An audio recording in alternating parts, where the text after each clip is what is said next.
Hello, everyone, and welcome back to another round, another night of Tuesday Night Legacy Live. I am Eugene, and Ben will be joining me shortly here, but we are getting into round one. On the left, we have Alex playing Red-White Initiative. This is a very powerful deck that gets a super early start with things like the Soul Lands and using Chrome Mox and Lotus Petal to drop an initiative creature into play, and even something as simple like any of the initiative creatures getting into play on turn one is just a massive advantage. And on the right, we have Carlos playing a control deck, green-black Loam Pox. Lego Tuesday Legacy time. It's good to see you, Max. Thanks for watching. And yeah, so I think looks like Alex is trying to decide on his 6 here. He's really having a tough time with it. Alex is definitely going to need like something big to start, although Carlos's early game interaction in just like edicts are going to be really, really good. Although if Alex gets an initiative creature into play, I think it's going to be kind of hard for Carlos to get the initiative from him. He doesn't actually have a lot of creatures. So we will see what ends up happening here. Looks like Alex definitely has Caracas, City of Traders. Oh, he's still trying to decide. I think he's on 5 here. So sending away that one City of Traders. Really, really thinking about it. Oh, and immediately chose a different card. I think he sent one of his, what is that card? The Enchantment. The Reflections of Kiki-Jiki. The good one. This card, right here. So the Kiki-Jiki enchantment makes the Goblin Shaman going to be able to attack with this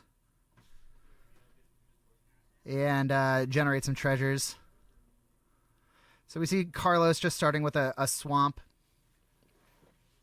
And, I mean, oh, turn 1 Shadow Spear. Not a ton of pressure. We do have Ben joining us in the booth here. Welcome to the game, Ben. It's good to be here. All right, so, yep, Red White Initiative. A little closer to the mic. Red White Initiative. And Loam Pox. So, yeah, I was just telling everyone that, like, I feel like Alex is a little ahead if he can drop an initiative creature into play on turn 1. I feel like Carlos has a really hard time taking the initiative from him. Very much so. I know for quite a while, at least, Carlos played exactly 1 creature. Oh. I think he's up to 4 now with he's replaced the Nether Shadow with, I believe, 4 Dothy Voidwalkers, but I could be wrong on that. Okay. And I know he plays Sagas, but yeah, he's a very creature-light deck. Okay. Yeah, I feel like we're seeing the Shadow Spear here, so obviously that's telling of a Urza Saga package. Luxac Goblin Shaman token is iconic. Oh, Ben, yeah, you got to get closer to the mic. Maxwell is telling us you're a little quiet. We'll turn him up for you there. All right, so let's see here. We saw the Lotus Petal. More mana. This has got to be an initiative creature. Yeah, the Caves of Chaos Adventurer. How do you like between the red or the white one? What would you rather see come off the top? It kind of depends. I play strategies where I would much rather see the red one. Sure. Because I can get some pretty large creatures on the board. Mhm. It's not always the fastest, but protection from creatures is a real hard thing for me to deal with. Yeah. I think from Carlos's perspective, I don't know if he has Fatal Push in here, but I mean, Smallpox, because of the Goblin Shaman token, is not going to answer anything here. Yeah, we're seeing a scoop. Yep, he just goes, picks them all up.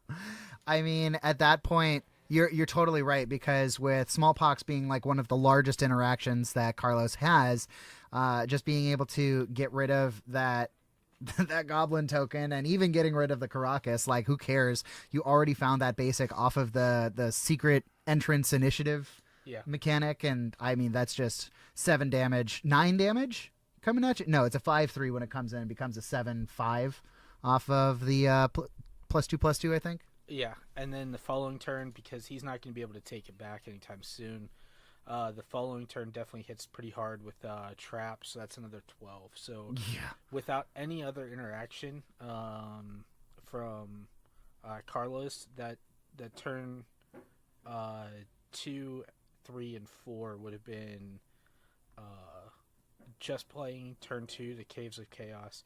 Turn 3 would be 7 damage, and then the following turn would be 12 more, so that's 19. Yeah. It's very hard for Carlos to come back from something like that, especially if he can't put a blocker in play. Although it doesn't matter that much because Adventure is a trampling creature anyway. Yeah. And I think that's just the craziest part. As a Goblins player, like, I see a Caves of Chaos Adventurer come down, the game's practically over. Like, I can't deal with a 7/5 Trampler on turn 2, and it just is just such insane advantage.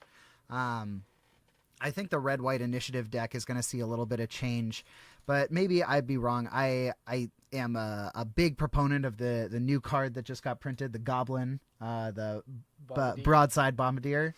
I think that it would fit into red-white initiative pretty well. I know it's a little bit cheaper, but being able to fling one of the evoked elementals, perchance. Yeah, flinging a Fury or a Fury or a Solitude is very strong. Even flinging like a Caves of Chaos Adventure after combat to seal the game is a great. Yeah. And what I also like is, say you have a flipped Reflections and you copy a thing, you can fling the copy after it's done. This deck is gross. Yeah, exactly. That card is wrecking leagues in Red Stompy. Broadside for sure. Yeah, Moon Stompy is definitely seeing a renaissance with Broadside back online. Haven't seen a ton of it in play in paper. Obviously, it's only been legal for 3 days. Yeah, I took the Punishing Fires out of my Loam deck. They might have to go straight back in because of that card. Gotta kill that too. All right, here we go. Coming into Game 2 here. So the biggest ways to trip up the initiative is to counter their first whatever they do. Because usually they spend a lot of resources on it. That is something that's very difficult for Carlos to manage. Right, yeah. So like, I know I've certainly frustrated Alex with a Hydro Blast or Blue Elemental Blast. Yeah. On Fable the Mirror Breaker, because that sets up all of the rest of his turns. Right, and yeah. He's blowing like multiple cards, either a Soul Land plus a Chrome Mox or a Soul Land plus Spirit Guide, something like that. So he's very much going all in on it. Ooh, turn 1 Thoughtseize feels pretty good. What would the turn 1 play have been? Turn 1 play would have been, would have been a Fable. Yeah, a Fable and Mirror so Breaker. Here we see pull a Fable out. Hopefully that shuts down everything. Alex is going to play Face Up, which is nice for us. Alex was kind of all in on that Fable. Because, I mean, you go Chrome Mox, the 4th Aerolingus with Ancient Tomb into Fable, and then, I guess, loot away 2 of the lands. So It's still not the worst for him because now he gets to go, as long as he draws any spell, either here or the next turn, he gets to go land here. I would probably do the plains. Okay, he's going to lead with the Ancient Tomb. But Interesting, since we know that Carlos is a loam deck or a wasteland deck for sure. yeah. So if he went, Okay, all right. I was going to jam that for 2 on turn 2. Sure. Yeah, that's exactly what I was thinking. I also don't play the deck, so Yeah, I figured if you played it a little bit slower, you could go plains into any colored source, hopefully red, underneath the Chrome Mox, 4th Aerolingus for 2. yep. But here's a Smallpox, which is going to just devastate. I mean, I guess, is Alex picking it up? Oh, he drew an initiative creature. So he would have next turn been able to cast it, which is probably why he went for it. But I still disagree with that a little bit because it was either way, right? Like you could have played the plains, been safe from Wasteland, and then played Ancient Tomb. But, I mean, we're not in the pilot seat. Yep. So here we see the struggles of initiative when they're put behind. They very, very much struggle to get into a good position. Yeah. However, it looks like he's going to get his initiative creature here. We'll see what he's able to muster from that. This is interesting because maybe Carlos is holding up an edict here, prepared for initiative creature.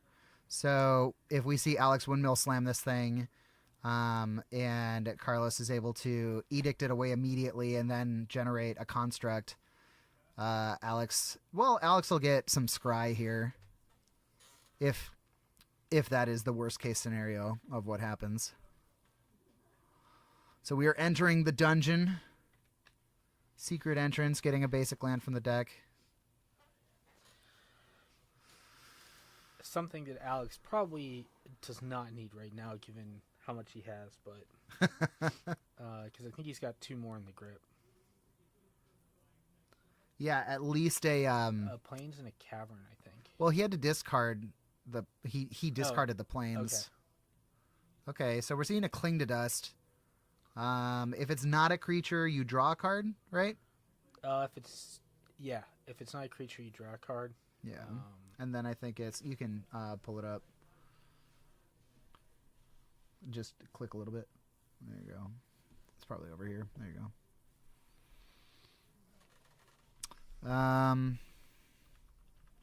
So now we're seeing. It's interesting because if Carlos, I feel like Carlos is kind of behind here unless he's got a Dark Ritual. Then he can Dark Ritual, make you sack. Actually, that'd be a super good play. Okay, we're just going to see Liliana. Oh no, is that Liliana Last Hope? That's a little bit of a bummer. So Last Hope giving -2, -1 to target creature is going to bring down the power and toughness of Seasoned Dungeoneer from 3/4 to 1/3. Yes. But then if he pumps it, it goes back to a 3/3 or a 3/5. And Liliana's a little bit behind. The upside, she'll survive this. That's true. If he attacks. So I almost wonder, does that even incentivize you to attack her? If you can't get her off the board, is the -2, -1 really something to be worried about? The ult is. That's true. So you got to deal with her before she gets to, what is it, 7?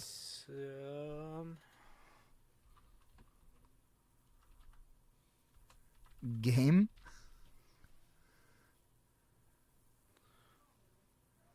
Oh, yeah, that's true. So we're forgetting about the ability of Explore. And so if he's able to bin whatever this is to get the +1/+1 counter, then that is 4 damage, and that's going to kill Lily. Yeah, I mean, that puts Alex in a fairly commanding spot here. Carlos, if he wants, can get a 1/1 will turn into a 2/2. Yep. So we're gonna make a construct here. We'll see what he goes to grab.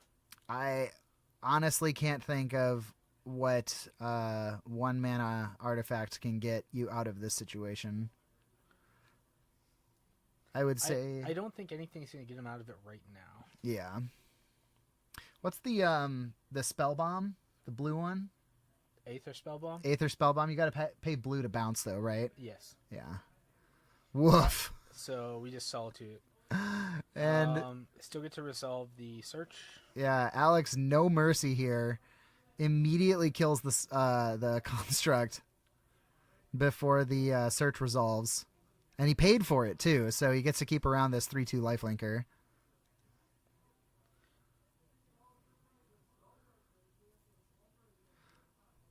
I'm not sure what.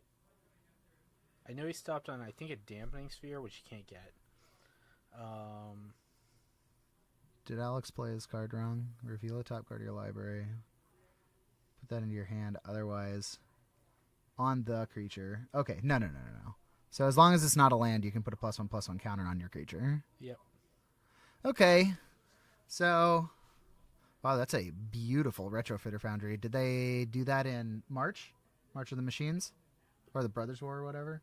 Probably. I don't really know that set very well. Alex also appreciating it. They did it was kind of like masterpieces, but not actually masterpieces.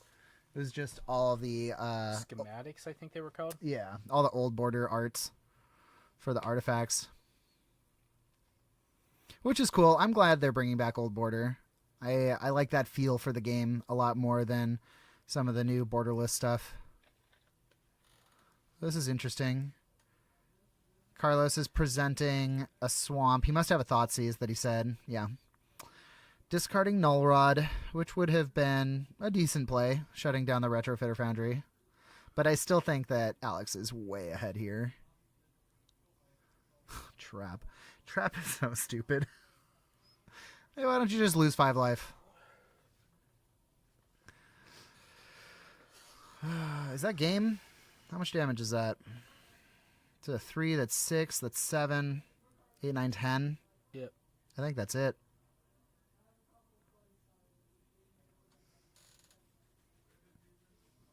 Is it anything explores? It explores. So the rogue, the warrior, the wizard, or the yeah. cleric explores? Yeah, so you get to target a creature, and since it's a warrior, it can target itself. It's pretty good. That's it. All right. With 30 minutes left in the round, we are wrapping up round 1 here. Well, that was interesting. Multiplayer card design has always led to interactive and enjoyable legacy gameplay. Oh, what a fact you've just said out loud. Yeah, I don't think the designers of this game could have possibly imagined that the initiative was going to change Legacy as much as it has, or at least create a deck. I guess it's not in everything, right? It's very hyper focused into the one Legacy deck. You don't splash initiative creatures. You did with White Plume. Right, but it was only because it cost 3. Yeah. Yeah. So like I think I played White Plume Maverick 3 weeks in a row, got 3 5-0s, and removed it because it was just unfun. Oh, man. It was a pretty atrocious play pattern. Sure. When I'm racing Storm, I don't feel good about like the state of things. What do you think about these damping spheres brought in? I don't care for them. I mean, it stops exactly what he's doing because it makes all of the soul lands only cost 1 or tap for 1, and then if he goes like soul land Chrome Mox, then it can't. It's just so much mana disadvantage. But he has to go turn 1 land Mox Diamond dampening sphere to stop any of the early onslaught. That's true. It's hard for Carlos to get in and play when it matters. Yeah, he has to mull to a very specific hand. Yeah, good point. Oh, the Archons, sure. Yeah, Archon's coming out against a deck with a lot of basics, and it's only doing one thing per turn most of the time. Sometimes he does, like, I think he has Dark Ritual, so you can do Dark Ritual Lily, but for the most part, the Archons are 3/2 or 2/3 flyers. Yeah, in this right. matchup. I mean, yeah, especially with Carlos kind of just doing one game action a turn. Yep. Yeah, I agree with that. All right. Well, I think what we're going to do here is cut to the in-between round screen. I think I'm going to go and try and grab the winner here, and hopefully we can get another game on camera for you guys. We'll be back.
All right, welcome back to the stream. So we got Alex here, who was on Red White Initiative in the first match. So, Alex, how do you feel that game went?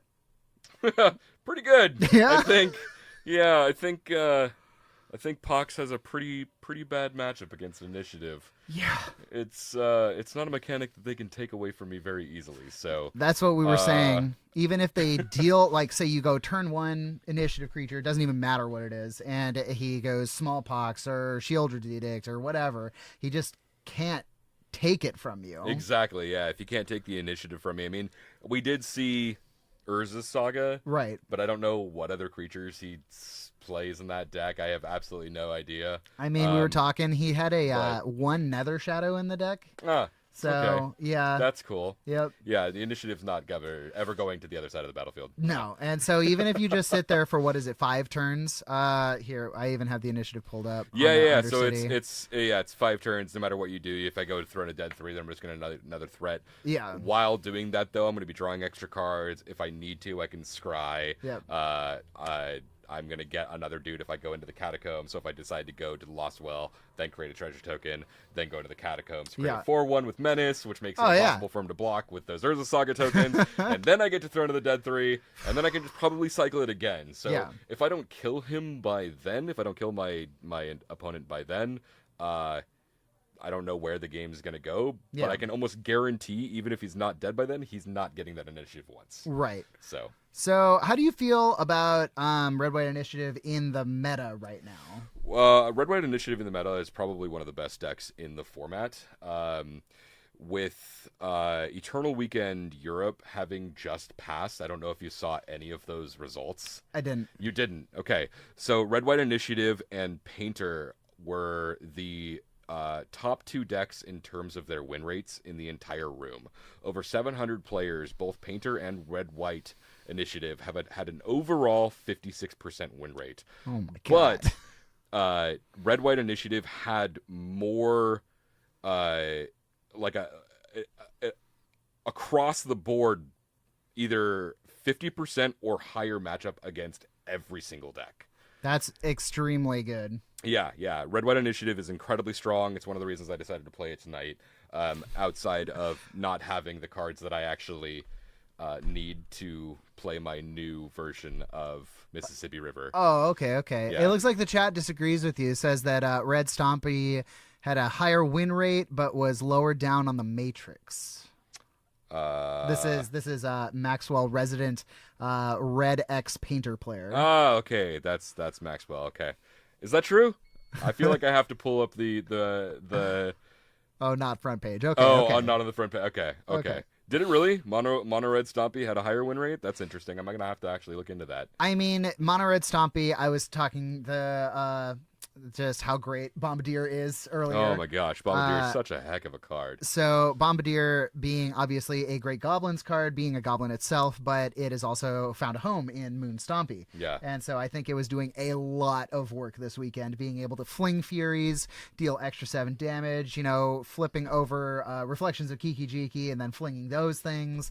The card is just stupid. So. Yeah, I think you and I talked a little bit online about that as well. Talking about playing it in some sort of an initiative. Yeah, version as well. that's what I'm for. Because just like you can pitch a Fury in response to its evoke trigger, right. You can do the exact same thing with a Solitude thing. So attack with Bombardier before you even move to blocks. Flash in Solitude, take your thing. Oh, in response to the evoke trigger, deal 7 to your face. Yep. So and then leave way for the Bombardier and any other creatures. So even if they're gaining a little bit of life off of the Source of Plowshare effect, I feel like the 7 is making up for it and still putting you ahead as far as board state and game state is concerned. The card seems egregious. Yeah. Yeah, for sure. I've lost to it multiple times online. It's very, very good. So I'm excited to see it on camera tonight. I don't know how many people are playing it tonight. I'm hoping that it gets on camera, but who knows? Let's go, Eric.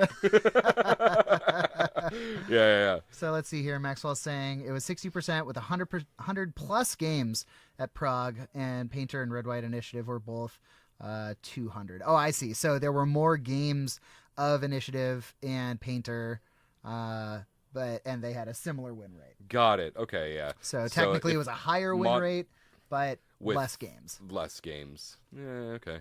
I'm not a mathematician, so I can't I have no idea on that. But I mean, yeah, 60% win rate is still insanely absolutely insane, insanely huge. Yeah. I'm curious to if they were playing any brand new cards like Bombardier, and that contributed to their win rates. Yeah. I would be really interested in seeing those deck lists because Mono Red Stompy or Mono Red Prison is kind of a roots I can't call it a pet deck, but it's definitely goes back for me. Sure. It's how I own my cities and how I own my ancient tombs. Yeah. That's why we were able to play the deck that we're playing tonight is because I own those cards from playing Stompy. So. Yep. Well, a great game 1, and I wish you luck for the rest of the round. It was a little bit one-sided, but it was still the deck. Sometimes still the deck performing to its maximum potential. Exactly. Initiative's one hell of a mechanic. So. All right, so we do have a backup game hopefully coming. I'm gonna go talk to players again, and we'll hopefully get that game up with the 20 minutes left in the round. We'll see you soon.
All right, everyone, welcome back.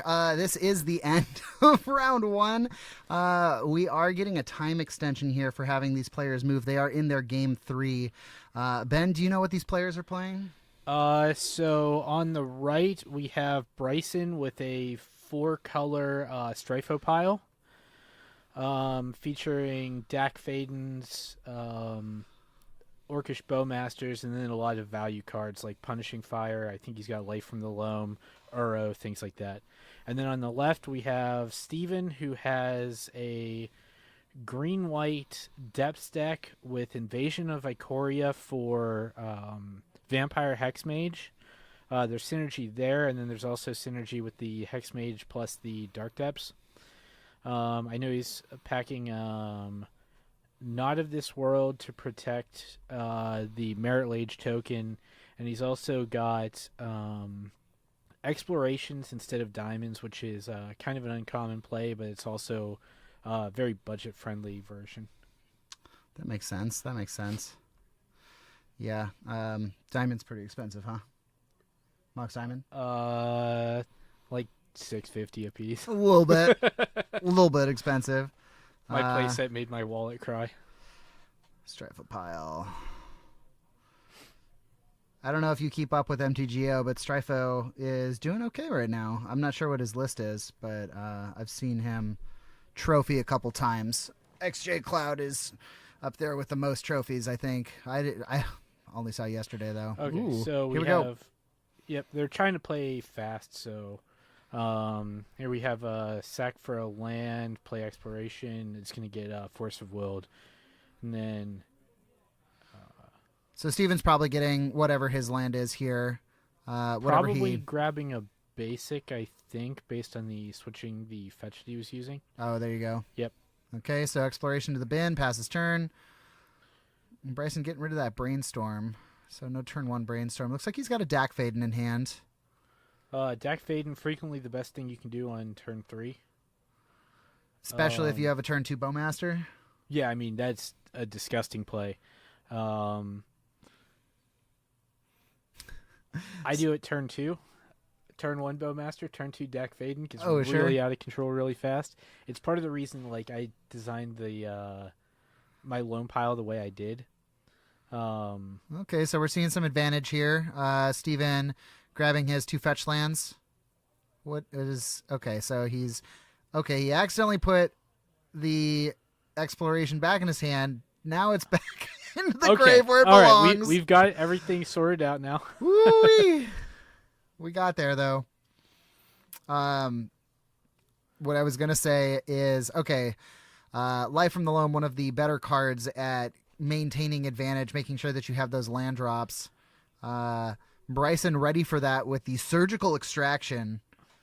Grabbing all 4 copies of the card out of Steven's deck.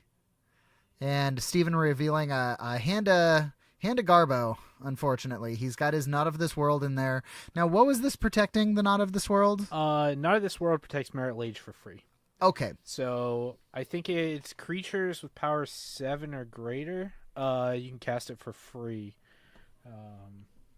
It's right there. You just keep pulling it over. Or at least it was. There it is.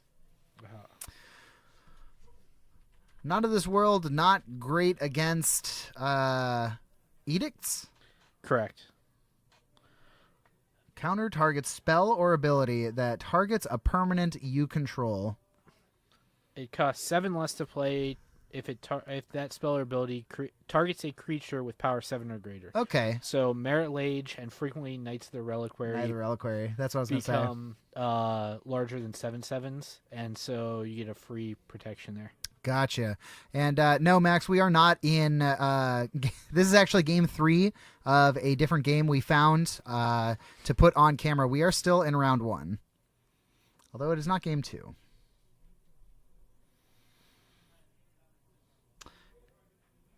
Yeah, when those Knights of the Reliquary, they can get big real fast. Game 3.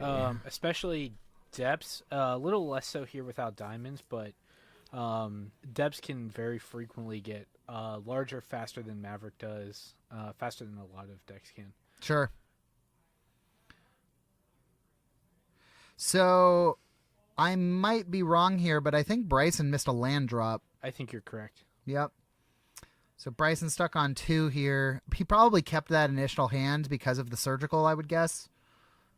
Being able to shut down Life from the Loam seems like a pretty good reason to keep an opener. Yeah. Shutting that down and then seeing Dak, if he kept a hand with 2, and it looks like he has Assassin's Trophy as well. So that's a good answer to the combo. You hit the Thespian Stage copy after the Legend rule applies while the trigger's still in the stack, and you get to basically remove everything. Sure. Do you want to go tell them they have approximately 1 minute and 45 seconds left?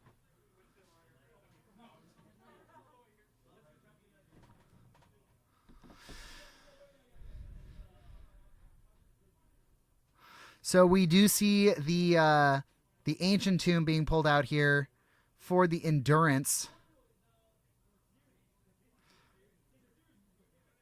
And that looks like an Uro that Bryson just drew off the top. Not the best thing to see here. Oh, no, it was not. It's Otawara. Okay, so we are at 3 mana. Steven has pretty much nothing left in the tank. 3 mana, going to get that Dak Faden. Probably going to plus up here. I would guess himself. Because we're looking for ways to end the game. With 1 minute left on the clock, it's going to be tough. Sheoldred's Edict, great card. That looks like Pernicious Deed. Famously not hitting lands. Yeah, so we're sending Deed away. I don't know what this 4th card is. There's a Dress Down. Sending away Grove of the Burn Willows and Pernicious Deed. Drew a little bit too much land. See what Steven has here. Crashing in for 1 at the Dak Faden. Just kidding. Attacking the life total. Unfortunately, I think Steven's the only one that can wrap this game up. So we're going to plus here. See if we can draw a better draw. Double land, I think that was. Yeah, that's a little tough. Probably going to send those straight to the bin, I would guess. Oh, a dress down to the bin. Okay. I wonder if you dress down a Dryad Arbor, all creatures lose all abilities. Does that mean they lose types too? Is it still land? Is it still a forest? If it loses all abilities, I actually don't know. Okay, we see Knight of the Reliquary Gas coming off the top for Steven. Immediately getting a Shieldred's Edict. After that, Drown in the Lock, killing the Dryad Arbor. Does Dryad or Drown in the Lock say target permanent gets destroyed? No, it's destroy target creature, counter target spell. Oh, okay. I was just saying, if you dress down a Dryad Arbor, is it still a forest? Yes. Yeah, because it's a type. Yeah, it's a land type. So Okay. here we see a Green Sun from Steven for 3. That's probably going to go get a Knight. Another Knight. Another removal spell. Oh, man. Bryson's just got all of the gas as far as control is concerned, but he has no way to end the game. So, you know what would be amazing here is a Bowmaster, because he's got not only Dak Faden in play, but he's also got the Cephalid Coliseum. I almost wonder if you just say yeet to the other Dak so you can dig deeper, because, I mean, we are on game turns here. Okay, whatever that card is that Bryson kept, I don't think there's a way out of this now, because Bryson had to force a will. Just to make sure. Yeah, I think this is absolutely just going to go. And Bryson just making sure that he doesn't lose. Yeah, looking at 3 cards, not going to happen. Passes turn. Turn 5. Steven doesn't have any 2020s with haste, so that's it. Going to be a draw. And yeah, that wraps it up. Who do you think would have taken this if it would have gone to time or not gone to time? At this point, I think Bryson was definitely ahead. Yeah. I think the depths decks have a good position whenever they can trade resources and then go for the combo.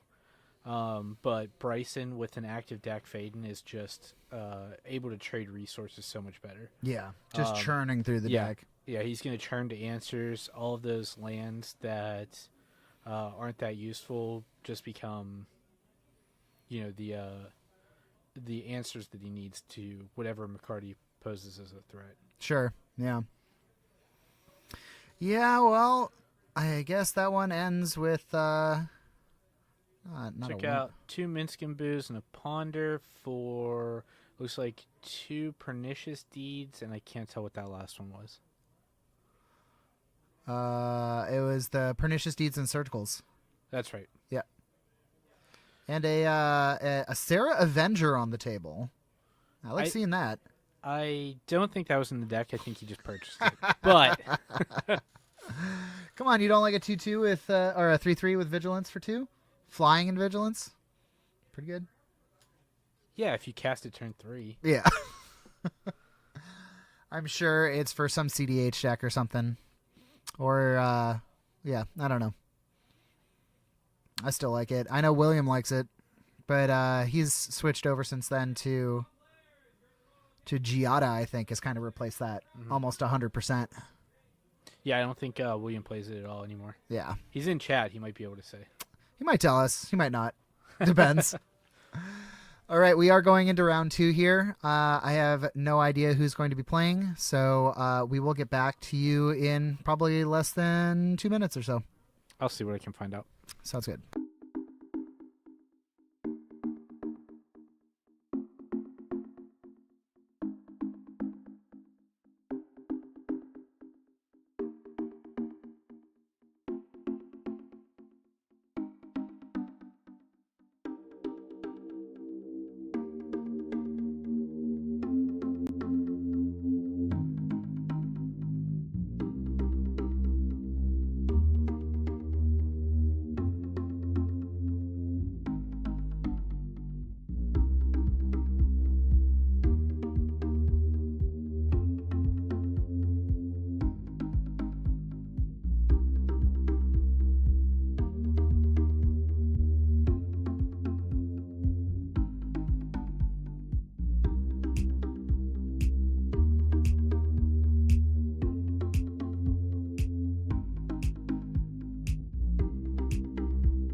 All right, everyone, welcome back to round 2 here at Tuesday Night Legacy in Orange County, California. Located in the city of Orange, right? I think we're in Tustin, aren't we? Are we? No, we're on Tustin Road. I think we're in Orange the city. I'm pretty sure. Santa Ana's real close, too. In any case, we are here playing our Legacy Tuesday Night Locals, or Tuesday Nightlies. God. Yeah. In any case, this is round 2. We have Jamie on the left playing a blue-green Infect deck, and we have Eric V on the right playing his Sphere Lands build. I think it's green-white is the colors he goes with here. That would make sense. Yeah, that's like a traditional lands, right? I think traditional was green-red for Punishing Fire. Oh, okay. I think they've moved more towards green-white for better answers in Swords to Plowshares out of the sideboard, things like that. Oh, okay. Looks like we're having a little bit of connectivity issue here. Hopefully it clears up. But I don't know who's going first. Jamie's definitely mulliganing here, I think. I don't know if Eric's chosen or not. Looks like Eric's happy with his 5 or with his 7. So right out of the gate, who you feel like is favored here? So land struggles against most combo strategies. However, it does have some good tech against the creature combo style. That said, I think the majority of its strength within this matchup is going to be on Sphere. And so we'll see if a Sphere manages to control the game right off the bat. If not, I think Jamie's probably got the edge, at least, especially game 1. I think I agree with you wholeheartedly here. Like, if this is turn 1 Ancient Tomb Sphere, Expedition map, and this feels like a Sphere. Yep. Okay, so this is going to be a very uphill matchup for Jamie. Jamie picks up the card to read. Yeah, everything costs 1 more. It's a bad news, bad time. Expedition map, being able to set up Eric for half of his combo, especially with that Ancient Tomb already in play. Ooh, okay. Take a turn off. Had Force in hand, must not have another blue card. Oh, you hate to see it. So Wastelanding the lands deck, usually not the solution you want, especially under a Sphere, because most of their strategy is based on lands, and they run about 38 of them. They're going to be able to sit under Sphere a lot better than any other deck can, and they're also going to be able to recover through things like Life from the Loam and power out a bunch of... Okay, here we have... Okay, I like this because this is still setting him up for next turn. Dark Depths combo? Yeah, Mirror Age. Yeah, so unlike the last round, this one has a Merit Lage with a great protection here. It's going to be quite... Just throws it down. It's going to be quite difficult for Jamie to answer Dark Depths under a Sphere of Resistance.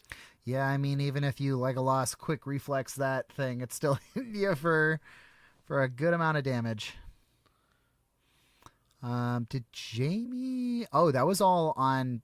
Oh, because Jamie played the Tropical, and that was his whole turn. So here's a 20/20. What are you going to do? Jamie says, I'm going to draw a card. I don't know that I like doing it there, but I don't think Infect has a way to answer it out of the main, so... Kind of unpunished there. So slap down those 5 cards right there. Looked like a playset of Swords to Plowshares and a Caracas. Boseiju probably, yeah?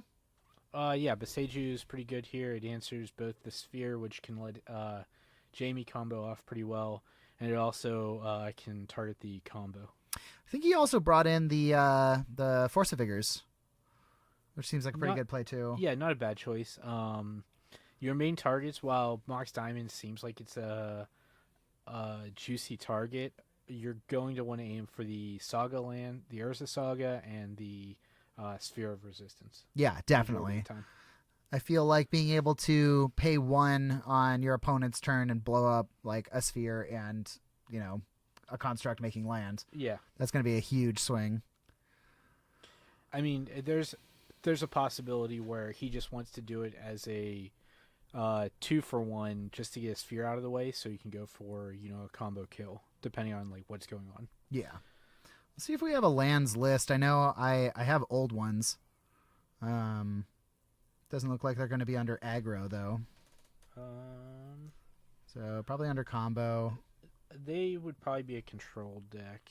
I think. Yeah, I think more often than not, lands plays a very unique but a controlling strategy. To be fair, oh yeah, you're right. All right, so this is back from August, 3 months ago only. But this is our same player, so yeah, we have Life from the Loam, Crop Rotation, 1 Source to Plowshares in the main with 3 more on the side.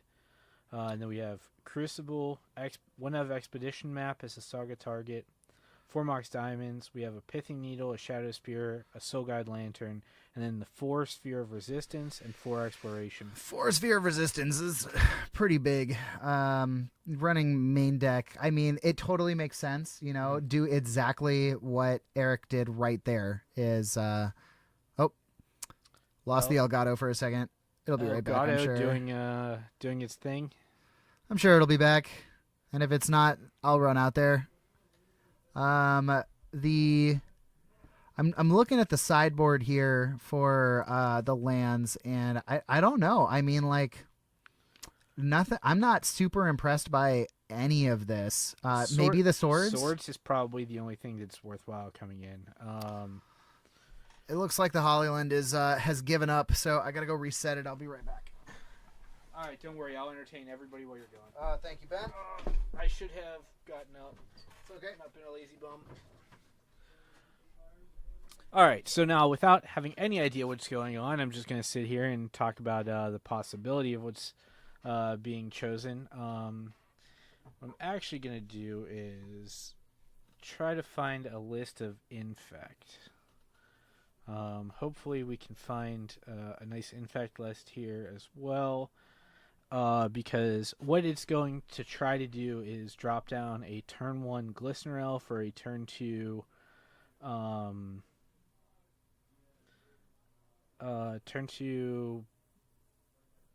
Blighted Agent, I believe. And yeah, Blighted Agent. And those are your 2 main infect creatures. You want to use Daze and Force of Will to protect them, and your win is through spells like Invigorate, which give life, which doesn't matter in this situation. Berserk, Scale Up, and I believe Jamie now is running the new card, Legolas's Quick Reflexes, which it can absolutely be a house. It's a protection spell. I don't know that it's actually that good in this matchup, though. We'll see. We're back. Looking to see if players mulliganed. Does not look like it, and we're going to lead off here with a Savannah into a Noble Hierarch. So building out his mana base, accelerating a little bit.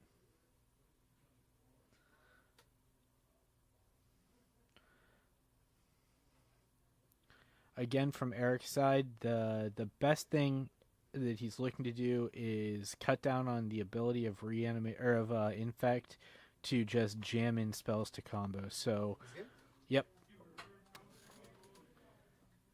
We're fetching.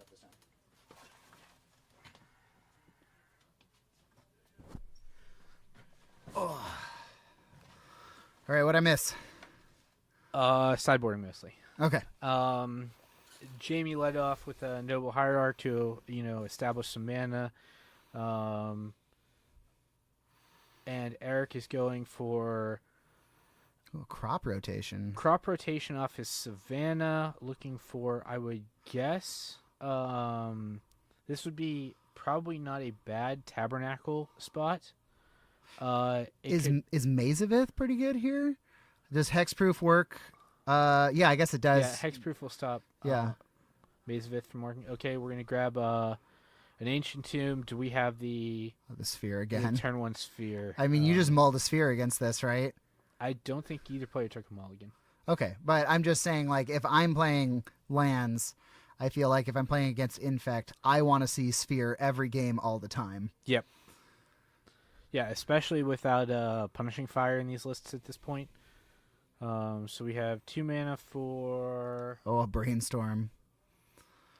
We're digging. Okay, there it is. There's the answer. We got a Boseiju, a Ponder, and a Fetch Land. I don't see what he's putting back, but it's just cantrips. Okay. So yeah, I like this play a lot because you send back your cantrips, you're going to draw them again. Boseiju out this Sphere of Resistance so you can continue to play the game. Although he hasn't played his land yet either, which is nice. Oh, he's going to get rid of what's ever on top. He might end up drawing 1. Because the Boseiju is going to cost 2 because he doesn't have any legendary permanents. So sure, he might end up drawing 1 of these, Boseijuing out, and then getting one of the cantrips off the top before fetching. Oh, stop. All right, so now we're in a bit of a pickle where Boseiju doesn't even answer. It doesn't fully answer, but you're currently completely locked out of the game. You need to destroy one of these spheres, in order to even pretend like you have a chance. Yeah, I think 2 weeks ago I was on camera against Max Gilmore on Infect, and it was the exact same. Turn 1 Sphere of Resistance kind of locked him out of any competition within that game. You're getting a little chip damage in here. I mean, why not? 1 damage for the Windswept Heath. Oh, we got an Embiggen. Gonna give Noble Hierarch what? +3/+3, I think? It's a creature, it's a druid, and a human? I think it's just druid human, right? Oh, wait. Well, it's a creature. Yeah. It's every type, subtype, blah, blah, blah, blah, blah. Okay. It doesn't matter he can't cast it because it requires because it costs 3 mana. All right, so we're seeing the Boseiju. I am almost certain it has to be on a Sphere of Resistance here. There seems to be... It looked like he was targeting the Ancient Tomb, but it might have been the Urza Saga. He could be looking for... I am a little confused as to what's happening here. Discarding is not a casting cost. It is an ability. So Sphere of Resistance does not stop Boseiju from being channeled. We're hitting the Ancient Tomb. This is going to shut down the ability to make constructs. So I guess the way that Jamie sees it is if you take away the mana source, he's only got 2 cards in hand.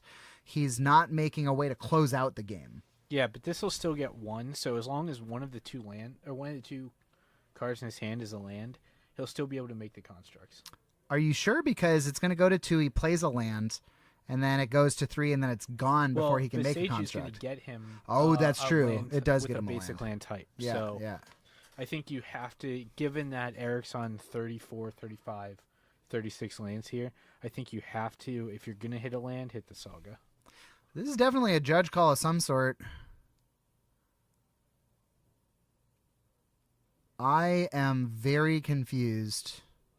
Okay. All right.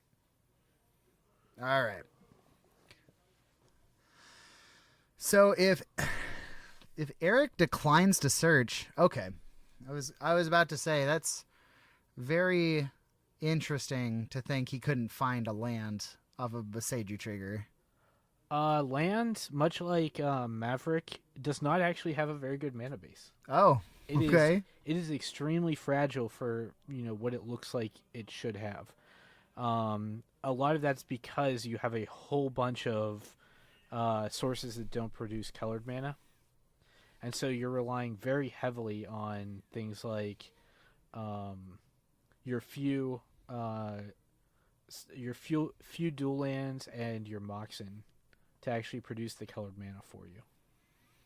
So let's see here. Jamie casting a 1-drop in Glistener Elf. 3 mana Glistener Elf. And then we have a 3/3 construct here, about to be a 4/4 and then a 5/5. So The Sphere of Resistance is absolutely paying dividends. So, I guess really that Boseiju probably should have hit the Urza Saga. Yeah, I think if he was going to target a land, I think Urza Saga was the correct choice. But it also, like, when you think about it, if you don't consider them to have a land in hand, which against lands isn't the most Outlandish thing. Outrageous. I think it's a wishful thinking that he did not have another land in his hand. Sure. Statistically high that he would have a land. If he did not, then you successfully cut him off of quite a few play choices. So this is a 5/5 coming in. I do like the choice of tokens here. The original Pokemon base set looks like they do have shadows though, not shadowless. So could have been higher bling. I mean, I'm on the Ancient Muse from Pokemon the Movie 2000. Well, that's pretty hot too. So, but I do like these guys. Yeah, I've got the original Evolution as well, for when I decide to play something other than the Muse.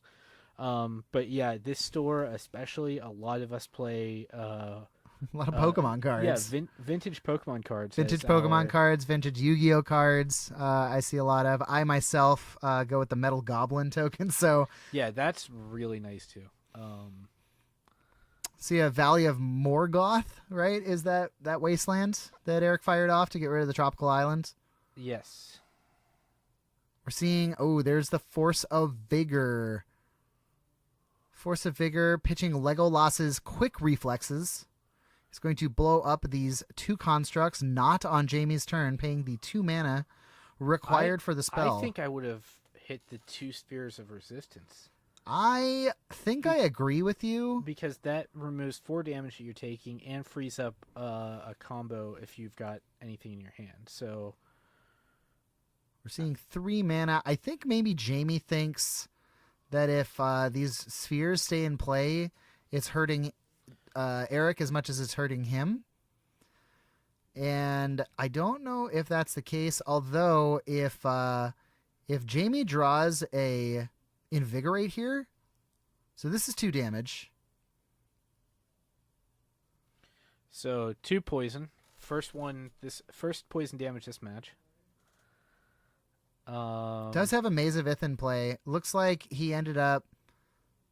I don't know what Eric would be scared of with the 2 spheres in play. Anything that could give that creature hexproof would have to have a casting cost.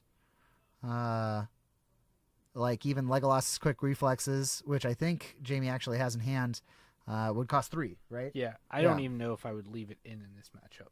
Really? That bad? It's not pumping your creature at all. I suppose that's true. And notoriously low removal count on Eric's side. So you're protecting it from almost exactly Maze of Ith. And maybe if you think he's boarding in the Swords to Plowshares. Sure. So that's 5 cards compared to, like if I was bringing in the Force of Vigors or the Seeds of Innocence, I think LQR is probably one of the first things I cut. Sure, that makes sense. Well, I think this game is just about wrapped up here. With Jamie having no lands in play and just the Noble Hierarch for a mana source, and these 2 spheres just sitting here doing work. And he's also got Maze of Ith to go get the Dark Depths. He's got the Expedition map. Yeah. He's got the Maze of Ith to protect him from damage, the Expedition map to get the Dark Depths. Yep. So I feel like Eric is exactly where he wants to be. Yeah, so here we're going to grab Dark Depths. We'll play that, and then we just need 1 mana source of any, as long as it produces mana. And he's got the 2020 here, which will fly over both of Jamie's creatures. I don't think this is a position where Jamie's going to kind of be favored. I mean, he needs like Ancient Tomb, and then at least he can swords it. So Dark Depths, you have Maya off the Exploration. 3 mana gets a 20/20. And at this point, even if... Oh, that makes sense. He saves the Charizard for the Merit Lage. Yeah. That's perfect. Even if there's a, say, Swords to Plowshares in Jamie's hand, Okay. Yeah, no, that's not happening. The 2 spheres prevent it from being cast as well. So. Yeah, I'm sorry, Jamie, but I think you should have blown up those spheres. I think that is one of the strongest things that you can do against Infect is just prevent them from casting multiple spells. Because it looked like Jamie at least had the Embiggen. He might have had some kind of pump spell, something. Yeah, I felt like his only out there was getting rid of at least one of those spheres. Yeah, when he played the Force of Vigor, I thought for sure that was going to go after the 2 Sphere of Resistances, because that would remove 4 damage from the attackers, so that he'd be taking 6. Right, because there was only one other artifact in play. Yeah, there was the Expedition map, and then the 2 spheres and the 2 constructs. And that would have left open an entire turn cycle with 3 mana for Jamie to close it out. Yes. Yeah. And with that, with Phyrexian being an added subtype, I believe Embiggen is +5/+5. I could be wrong though. It might be +4/+4. I believe it's +4/+4. So it's still the creature, best elf, rate you can get. Phyrexian something, whatever it's. And elf something. Embiggen. We have it right here.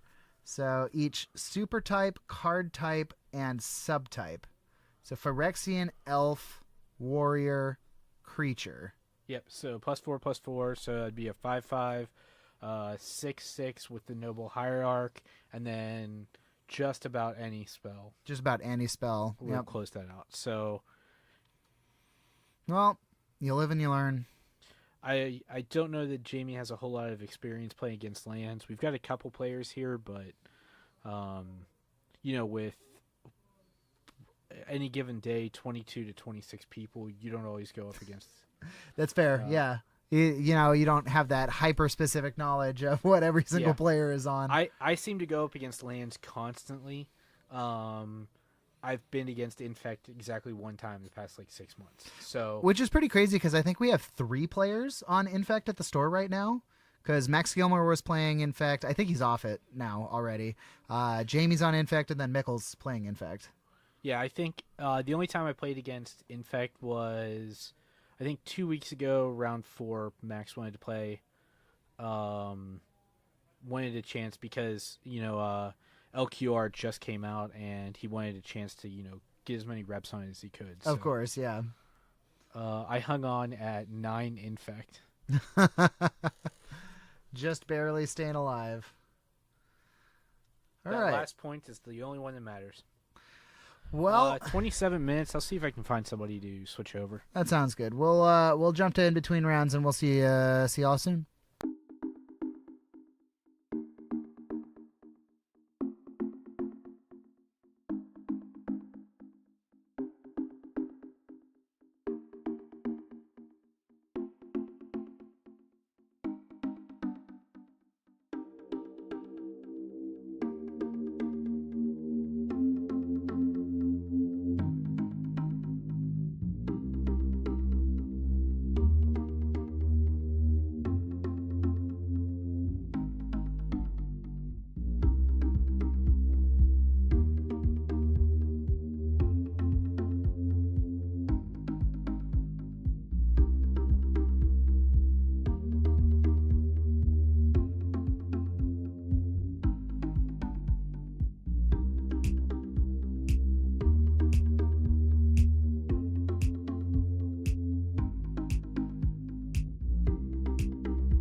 And we're back with a for-fun match here. We've got Bryson on Strifo Pile against Jamie looking for redemption. So here we go. I feel like Jamie is a little bit more... he's a little bit more wise in his older age here, coming back for this commentary match. And so I think he's got the advantage here. Yeah, I was also talking to him a little bit before we got this set up, and there was definitely some inexperience with the matchup, understanding how detrimental the spheres were early on, sure, and then the importance of targeting the Saga over the Tomb in the original Beseiju play, and both of those, inexperience with the matchup can absolutely be difficult in making decisions early. Yeah, absolutely. That makes sense to me. Looks like Jamie's in the play. Bryson's putting one back in the mold to 6, and we have a turn 1 Glistener Elf. Let's see if it sticks around. Do you think they'll ever give us infect creatures again? Or was Phyrexia a very obvious answer to that is no? I think it is probably not going to be something. I think Toxic's as close as they want to get to it. Yeah, sure. But there are very few ways to win that are as fast as count to 10. Yeah. And those two methods are Infect and Storm. Now, hold on here. I don't know. Is Crop Rot a normal part of an Infect list? I don't know that. Not to my knowledge. That is very interesting to, to turn a forest into the tropical. Oh, gets you a gliss. Yeah, that's a glistener. Agent. A blighted agent. Yeah. So here, Assassin's Trophy. Removal.deck. Wait, what is happening here? Force of Will on the Assassin's Trophy. So we've already seen 2 forces, one from each player. The Glistener Elf, or the Blade Agent's going to stick around. Embiggen and Daze. Scale up. Swing for 6. No, that's an Embiggen. So that's +4/+4. Okay. Yeah, so 5. So that's 5 right there. Jamie doing nothing else can at least swing for 2 more. So we're going to wrap this game up in, 3 turns? I like how we can just see it.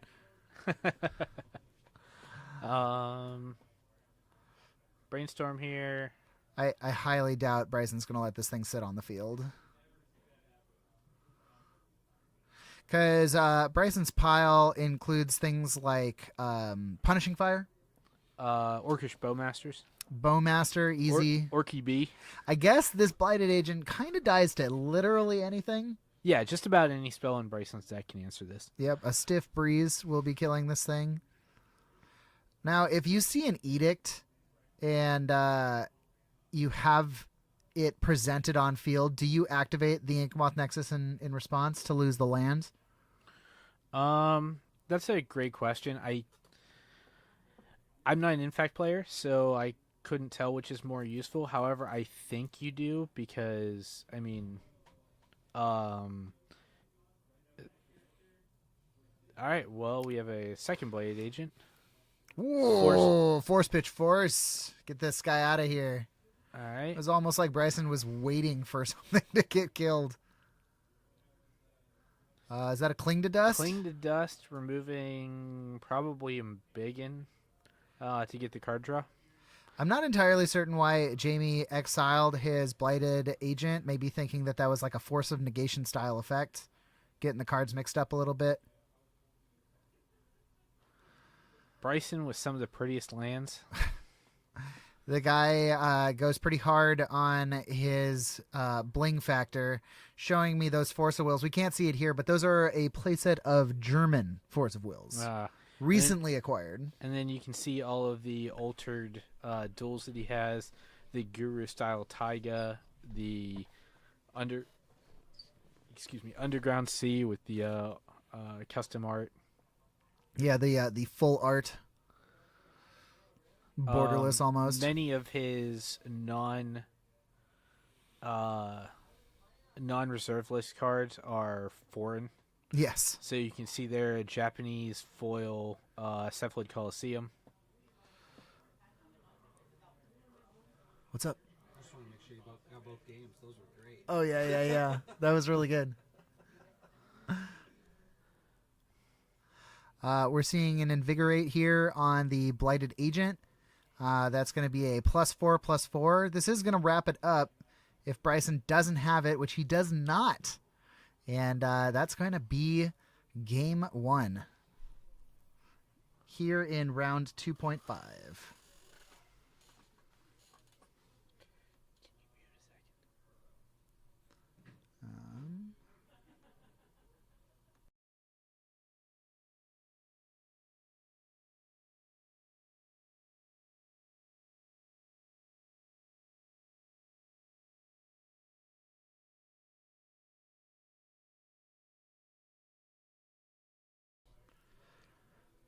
All right, so sideboard options. What are we thinking here? I know Bryson's just got an immense pile of 1-ofs, 2-ofs in the sideboard, but a lot of them are blasts. Yeah, I think red style blasts here are okay. I know he's got the Pernicious Deed in the sideboard, which if he's able to slow the game down, can present an absolute pain. Because I think Pernicious Deed, let me search it. I don't remember if it... You got to click the mouse. Yeah, I did. I'm just trying to find the mouse. Over here. There we go. 3 minders and a mouse that goes to sleep. Love it.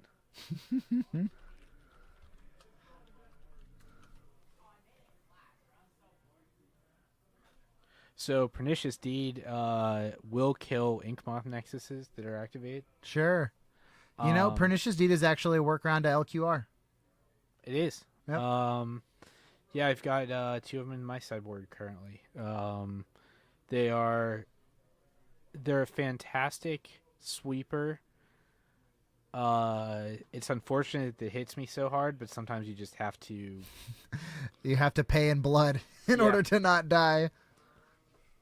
All right, we're seeing Double Days here, one of my least favorite plays for my opponent to have that I don't know about. Being a mostly non-blue player, I always try to respect at least 1 days. The Double Days hurts. I never respect them. If they Not even one? If they got it, they got it. It's setting them back to land. Okay, sure. And I mean, if they've already got a DRC on the board, then I'm kind of screwed anyway. Hey, Mark. Mark, how are you doing? Yeah, Bryson, we were just commenting about has a very blinged out deck with custom alterations on a lot of his duels. I believe he bought them that way.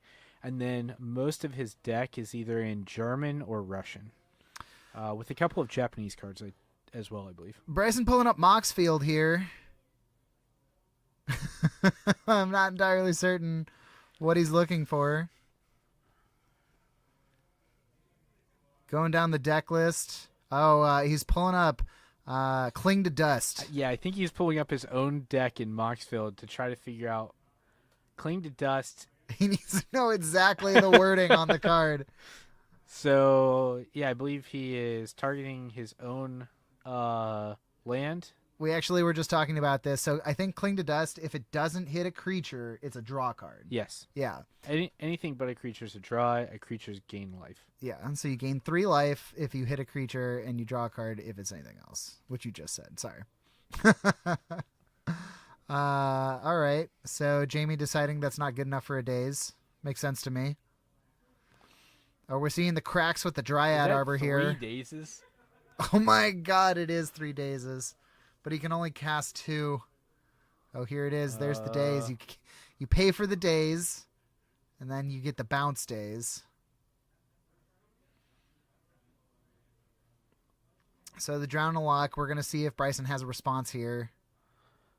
Really, really hope it is not a God, if he goes for the Force Force of Will, it's going to be so it's bad. It's going to be the biggest blowout. I'm going to feel so good by comparison. He just says, nah, that's fine. Get him out of there. Taking 2 damage from a Dryad Arbor, not a huge deal. There's a Dak Faden. Oh, for 3 mana. Oh, he takes it back. Thinks about it. There's an Uro. Don't daze an Uro, Jamie. Don't do it. Don't do it, man. Well, you can't bounce that. Yeah. I think Bryson has never been better with the play. Yeah. Totally fine. It's not even really a setback of a turn. 4th. He drew all 4 dazes. All right, well. Daze City. Population Jamie. My God. Bryson is now playing against Sphere of Resistances. Sphere of Resistance in the form of a single card. The actual second round involved, I believe, 3 Sphere of Resistances across 2 games against Infect. My God. And there it is. Bryson's got to fire off this Force of Will here. No, he's going to let it go? He says that's fine. That's all good. Not really presenting much of a threat. I mean, this Dryad Armor's doing work. Incredible 2 damage here. It's almost brought him to half life. It's pretty good. I mean, multiple fetches of his own. 1 fetch. 2 fetch? 2, 3 fetches. Oh, okay. So we see a Blighted Agent. All 4 dazes are used. No more dazes to worry about. That's a tropical island. It's very pretty. I wonder if Bryson spends the Force of Will. No, Minskin Boo. That's a haymaker. Jamie looking at his 4 dazes and rather sad. Looking here. Oh, the quick reflexes. So it looks like Bryson was going to try and shoot down the Blighted Agent. LQR saying your creature, in fact, in 2023, specifically because of this card, the Legolas's quick reflexes, 1 green mana, hexproof on your creature, untaps it. If it taps during that turn, you get to deal its power to another creature, and it also has split second. So, I control the stack. My creature cannot die. A little bit of a mistake, maybe, in card design? I think it's about as pushed as any other fire card. You know what? That's fair. I still think they should make Punishing Fire with fire in all caps, like the design, and just staple a draw card onto it. I like this play a lot. I don't really care about the Exalted Trigger. Let's get Mints out of there, and you're still taking 5 Infect.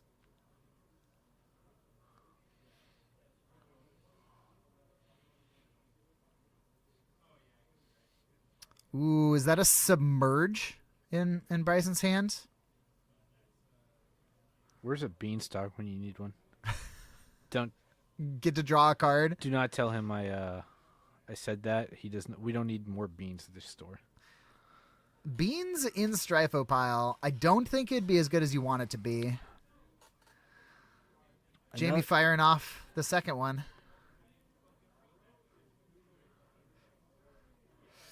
But I think he's hellbent now. Yep. At this point, I think just about anything is going to get him here. He's still got, quite a ways to go. But I think if he's able to remove this, I feel like Bryson's in a pretty good spot. Yep.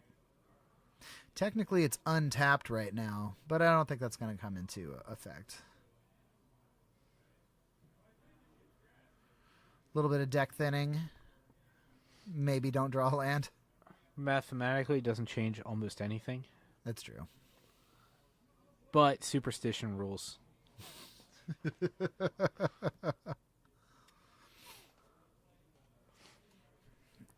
4 minutes left in the round. I think they'll be able to wrap this up. I don't know if they'll be able to finish all 3 if Bryson wins this one, but we are seeing 2 Infect here. That is going to put him up to 7. And we're going to see a Blighted Agent, which is very awkward because this isn't actually pushing through any more damage. It's just spreading it over 2 creatures instead of 1. I like Bryson's choice here to not Force of Will. The second one, it doesn't actually change enough of anything. Oh, now that's a card. Orky B. The Bowmaster. A second one? Oh, a Drown in the Lock. This is a what is it called? Not a commentary game. Yeah, this is our first match finished very quickly. So we just had a couple players that were both finished and were willing to play a game for us here. So that's why we have it listed as round 2.5. Time in round is still 3 minutes, so just kind of wherever they end up is where they end up. We're not going to go to turns or anything. Oh, drawing cards. Yeah, drawing cards off a Ponder definitely grows the Orcish Bowmaster. Ooh. I always play with my Dryad Arbor up front, even though I have the Future Sight bordered one. Oh, okay. No. Here we have Dak Oh, Faden. You draw 2, discard 2. Orky B is going to ping twice. It just cleans up the rest of Jamie's board. We are moving to game 3. Guarantee. Yep. No coming back from that. Orcish Bowmaster, maybe the best card in Bryson's deck against Infect.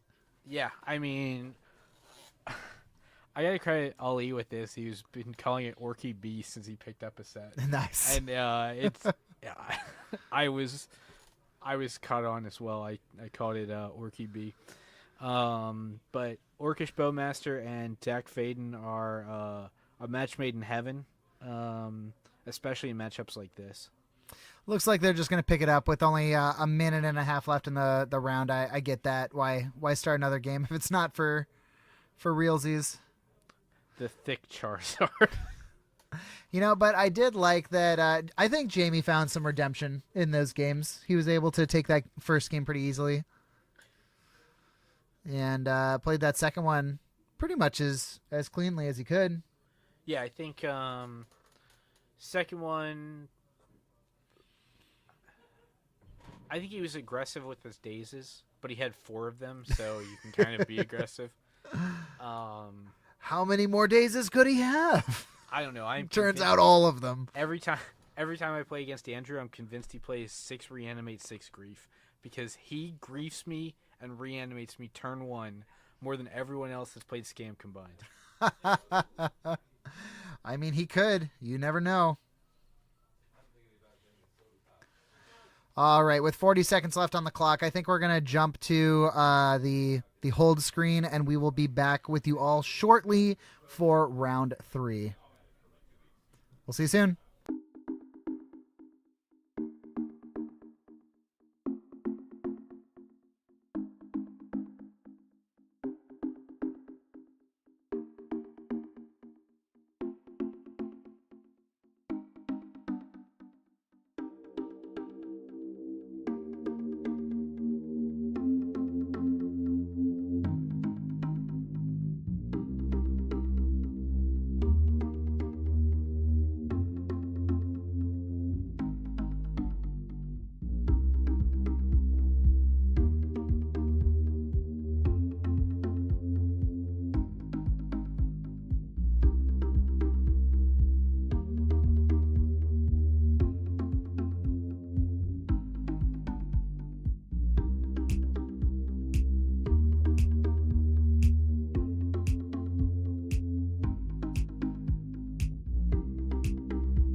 All right, and we're back.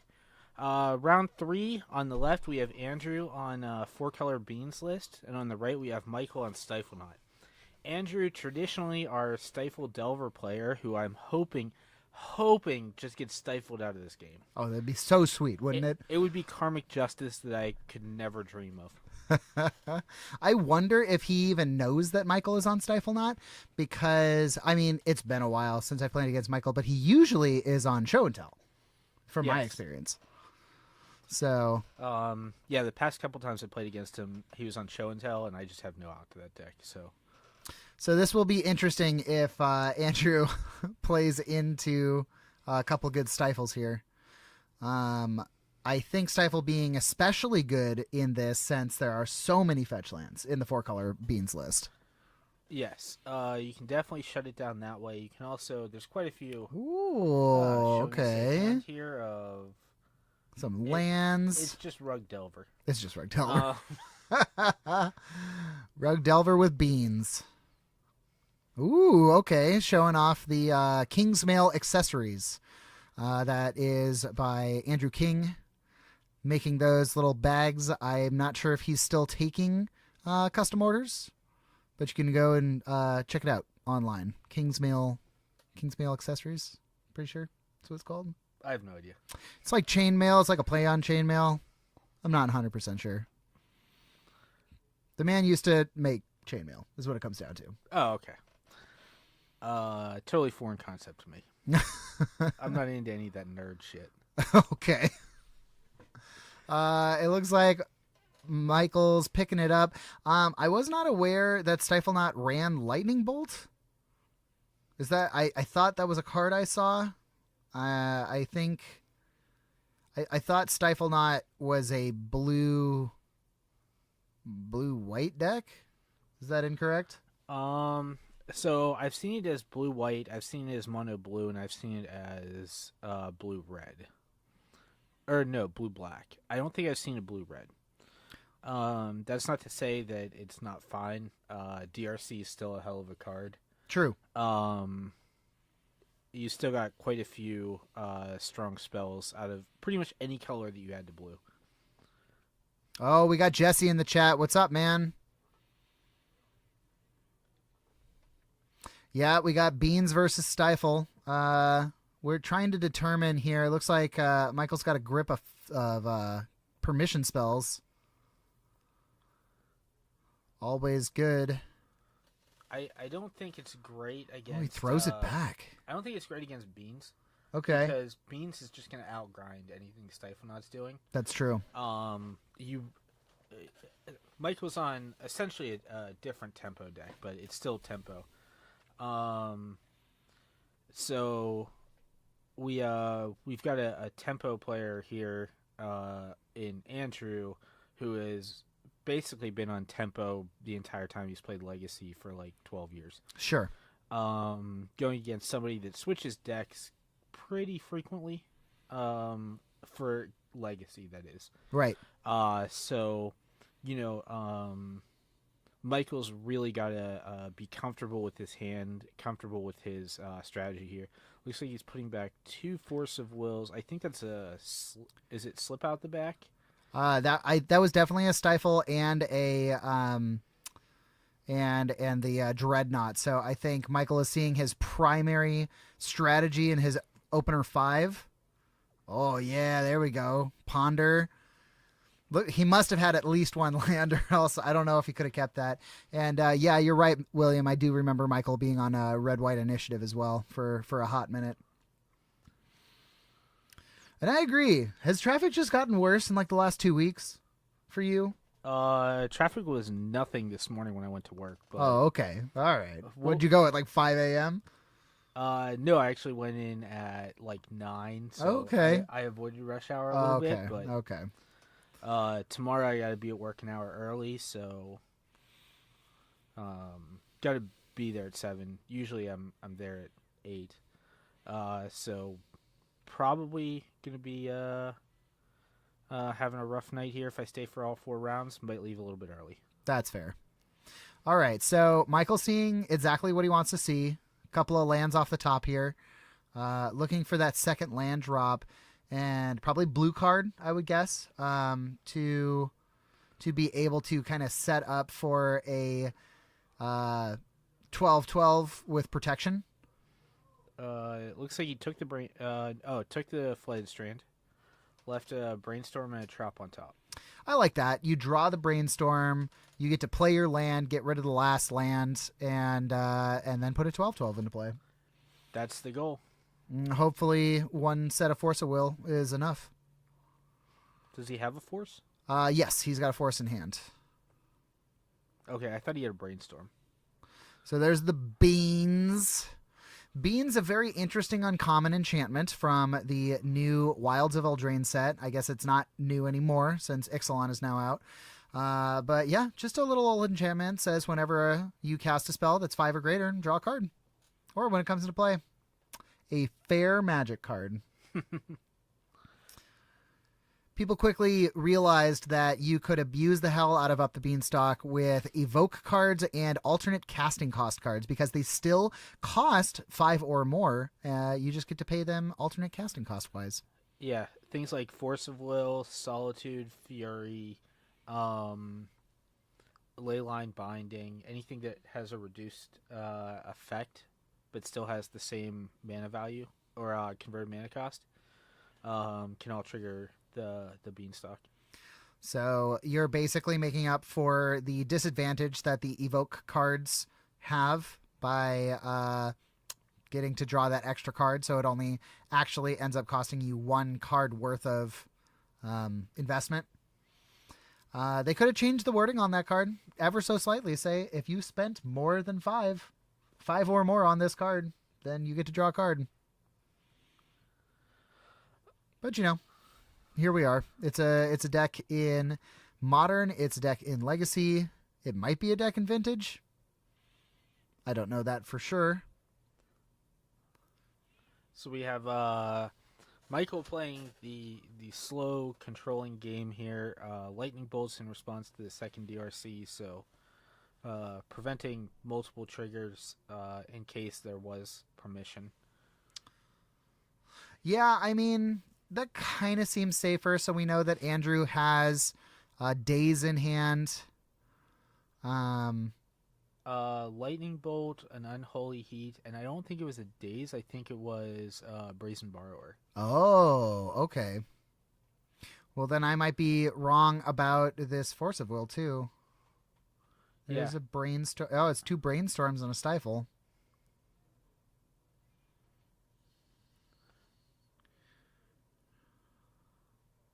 So here we have him going for it.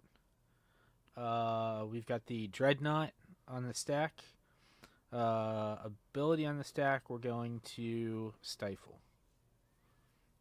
No, that's definitely a Daze that Andrew has.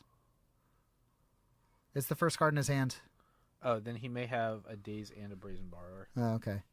Ethereal Forger Beans. I'd play that deck. That sounds fun as hell.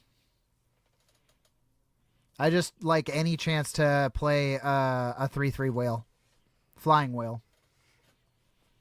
I like it better than Murktide Regent. Although it's a worse card. So I think one of the things Andrew can do here is float a mana and Daze, but still have... he can probably just straight up jam the...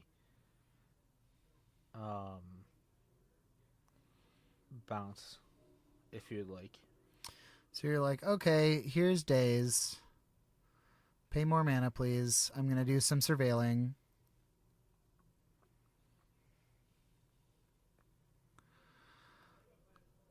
Now, if you're Michael, I'm thinking you just pay the mana, right? Yeah.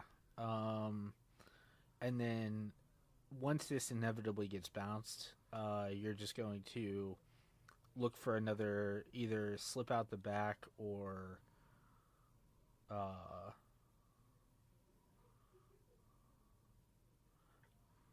So what is this card? Can you pull it up? Slip out the back?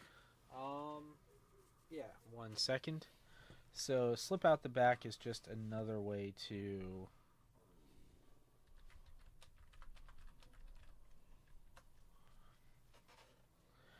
It's just another way to get the Dreadnought into play without sacrificing. So Okay, so phasing it out basically, and you make it a 13/13. That's fun. yeah, I mean, it's even larger. It can't be removed on their turn because it's phased out.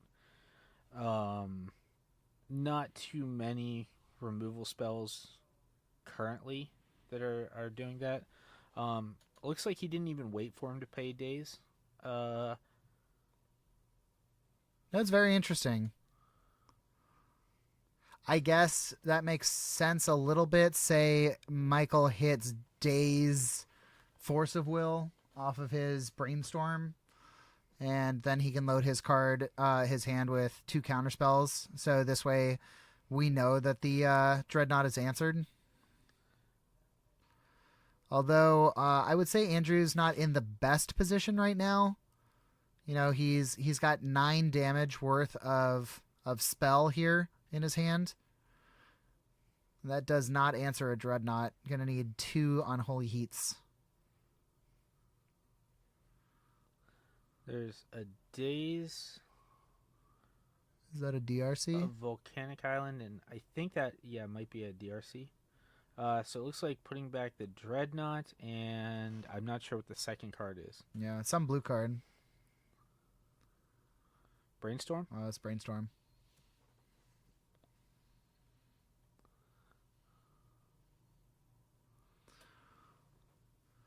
Holding on to Double Daze DRC. Oh, not Double Daze. Gosh, there's so much thinking when it comes to blue against blue. You're never entirely certain what the right play is. So, do you think burying Dreadnought here is the right play? Just because you're so... Without a second...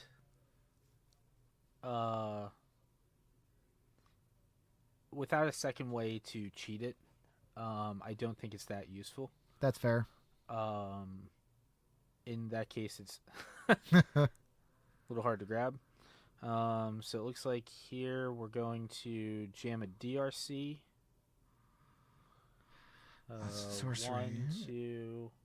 Looks like Sorcery, land, types. creature, instant. You get there. I don't see creature. Or not creature. Instant, sorcery, Land. He's land. got 3 types. Oh, yeah. Here's a Daze for the Brazen Borrower. Surveil. We know this is Phyrexian Dreadnought. Or no, it's Brainstorm. Yes, this one's Brainstorm. And he already did it. Oh, it's Daze. So you put the second Daze on top. Okay. So we know he's drawing into Dreadnought here. He can actually just, send it away? I mean, like you play the Dreadnought and then that can grow. He can Brainstorm and bin it if he wants as well. But Lightning Bolt's going to answer it no matter what the size is. So, yeah, if Lightning Bolt's answering it, whether it's a 3/3 or 1/1, I don't think it really matters that much. Here we just jam a Brainstorm.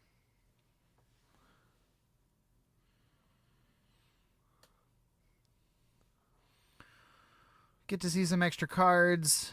Have that. Oh, there's a Dress Down. Okay. So that's another way. Mm-hmm. That'll get a 12/12 into play. You need a 3rd mana. Andrew with 3 cards in hand. He just put back a fetch land and a duel. Oh, no. A volcanic and something. So do you think the play here is jam the Dress Down at end of turn? I think so, yeah.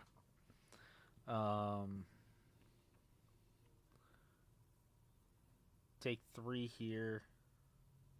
It's unfortunate that you have to take the 3, but you really need that effect on your turn. Does this work the way you want it to with Dress Down? It doesn't, right? So if he casts it now in response... In response to it coming in, then it loses all text and won't It won't be a 3/3. Okay. But he won't get to dress down, or he won't get to Dreadnought on his turn. Right. If he was to dress down at end of turn, it will simply be a 6/6 with no text. Yeah. Okay. This is awkward because he's facing exactly 9 damage in the air. He's going to fetch here, which, I mean, he's already dead if he takes all of that, so what's the difference now? So you get to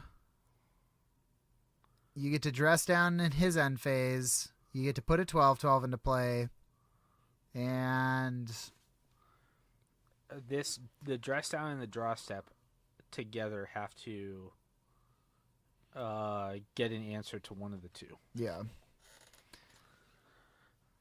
Do we know if Stifle Knot runs any like bounce effects?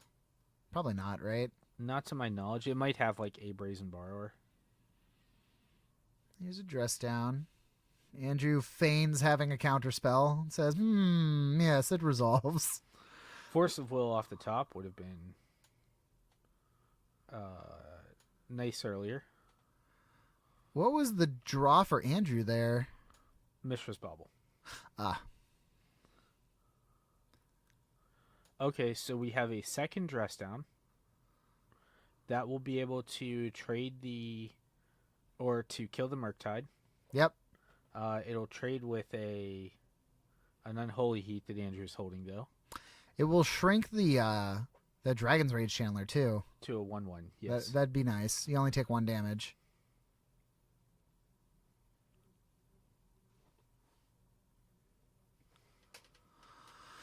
So we'll see. Oh, there's a Brainstorm. Andrew kind of flooding out here. This style of deck usually doesn't want more than 2 or 3 lands.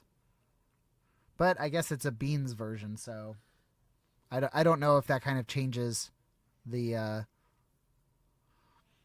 math of how much land you want to have access to at any given time. So, blue deck with the most forgiving spells ever.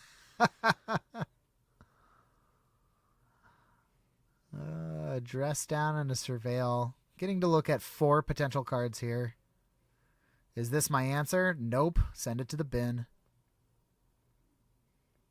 Ugh, has to give up a Beans, though. Hate to see it. Oh, there's a Daze. That's not going to do it. But we can go again.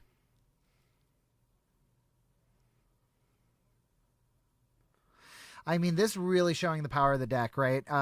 It's not even Beans, but Dragon's Rage Channeler being able to send away other cards. Yeah, we're essentially looking at Blue-Red Delver here. He hasn't played a single spell that's triggered Beans. Yeah. Well, besides the Regent. Yeah. Okay, the Regent has triggered Beans. That's it. Given the mana base that he's working with, not the greatest, but so here we go again. Another Brainstorm. Surveil. And that's the answer. Force of Will, Force of Will. So this is going to wrap it up. We just need Andrew to decide how he's going to win the game. So we've got Force Pitch, Daze. And Michael holding a Force of Will. But unable to cast, right? And he should... he's only got 1 card in hand? Andrew should draw that card. But because Force of Will triggers Beans. Yes. But it doesn't matter. You never know. Damage in the air. Michael could have conceded on the stack. Although I suppose conceding doesn't use the stack. The number of things that, with the unset, do not use the stack always. All right, that gives us a game up for Andrew. And we are on to game 2. fun fact, according to the MTG rules for the Unfinity sets, I believe it is Unhinged. Taking off your pants, it does not use the stack. Oh God. Oh no. Oh, that was interesting. That I want to call it Mind Lash, but that's not right. That red card that is supposed to be a commander card passes around every time they cast a non-creature spell. Oh, Maddening Hex. Maddening Hex. Yeah, we saw Michael slap one of those down for sideboard.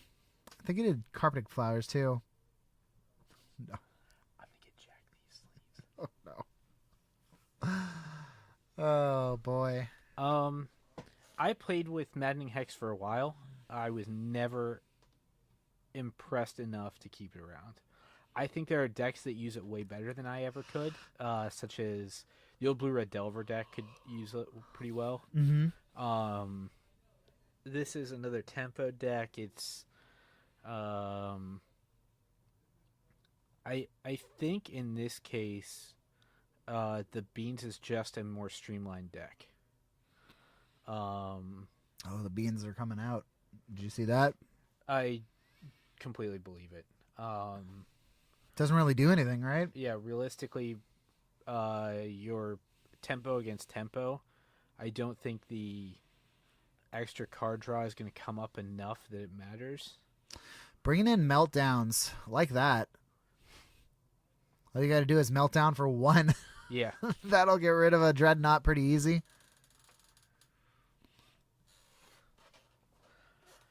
Andrew making the hard choices here. Looks like he kept in the blasts, one Carpet of Flowers, both of the meltdowns, and I don't know what else. I've never been that big on Dreadnought. I think it was the most fun in the Greater Good lists. Greater Good being the sacrifice draw equal to its power. Yeah, discard 3. Yeah. So net 9. Uro also fun with Greater Good. Oh yeah. Does Greater Good cost 4? Yes. Yeah. But a lot of times it feels like a creature that's pretty easily answered given its low mana value. Sure. Oh man, a prismatic ending on. Yeah, feels bad. Prismatic ending, meltdown. It's susceptible to a lot of sideboard cards. Pernicious Deed answers it very efficiently, along with every other threat Michael can play. Yep. Things like Force of Vigor can also answer it. So yeah, it kind of has all the drawbacks of everything, right? It's an artifact. It's got low mana value. Yeah. And then to play it, you basically discard a card while playing it. So true. I think I like Dress Down as the best version of getting it into play. Yeah, I think Dress Down, Slip Out the Back. I think Stifle is the worst version of getting it into play. Yeah. I think the Stifles in this list can be used for better things, like especially against Andrews, stifling the myriad of fetch lands that he has. Yeah, he only saw the one Stifle, so he kind of had to keep it being going down to 5. Yeah. Ooh, there's a Brazen Borrower. Bunch of lands. Andrew's got a Wasteland. Feels good. I think that's a snap keep from both players.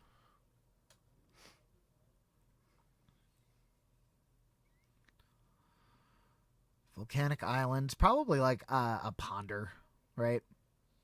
Almost assuredly. Yeah. The only real things he's probably doing are Ponder or DRC on turn 1. Now, you don't play blue all that much either, right? You play some blue? I play Dak Faden, a single copy of Uro, and sometimes Hull Breacher or Leovold. Okay, well, I was looking online and I saw somebody play a Ponder under a Trinisphere, paying 3 for it. And it kind of made me think, like, okay, really bad divination, pay 3, draw 2, right? Do you think paying 2 is still worth playing Ponder? I put Sphere of Resistance in against these super low to the ground decks. Yeah. So doubling the mana cost, Yeah. right? So doubling the mana cost of everything in their deck. That said, they somehow always end up with more lands than I do, and I run 29 of them. So I guess the answer is no, it's not worth it. No, not really. I think these decks are very well positioned to play on, 1 or 2 lands. So,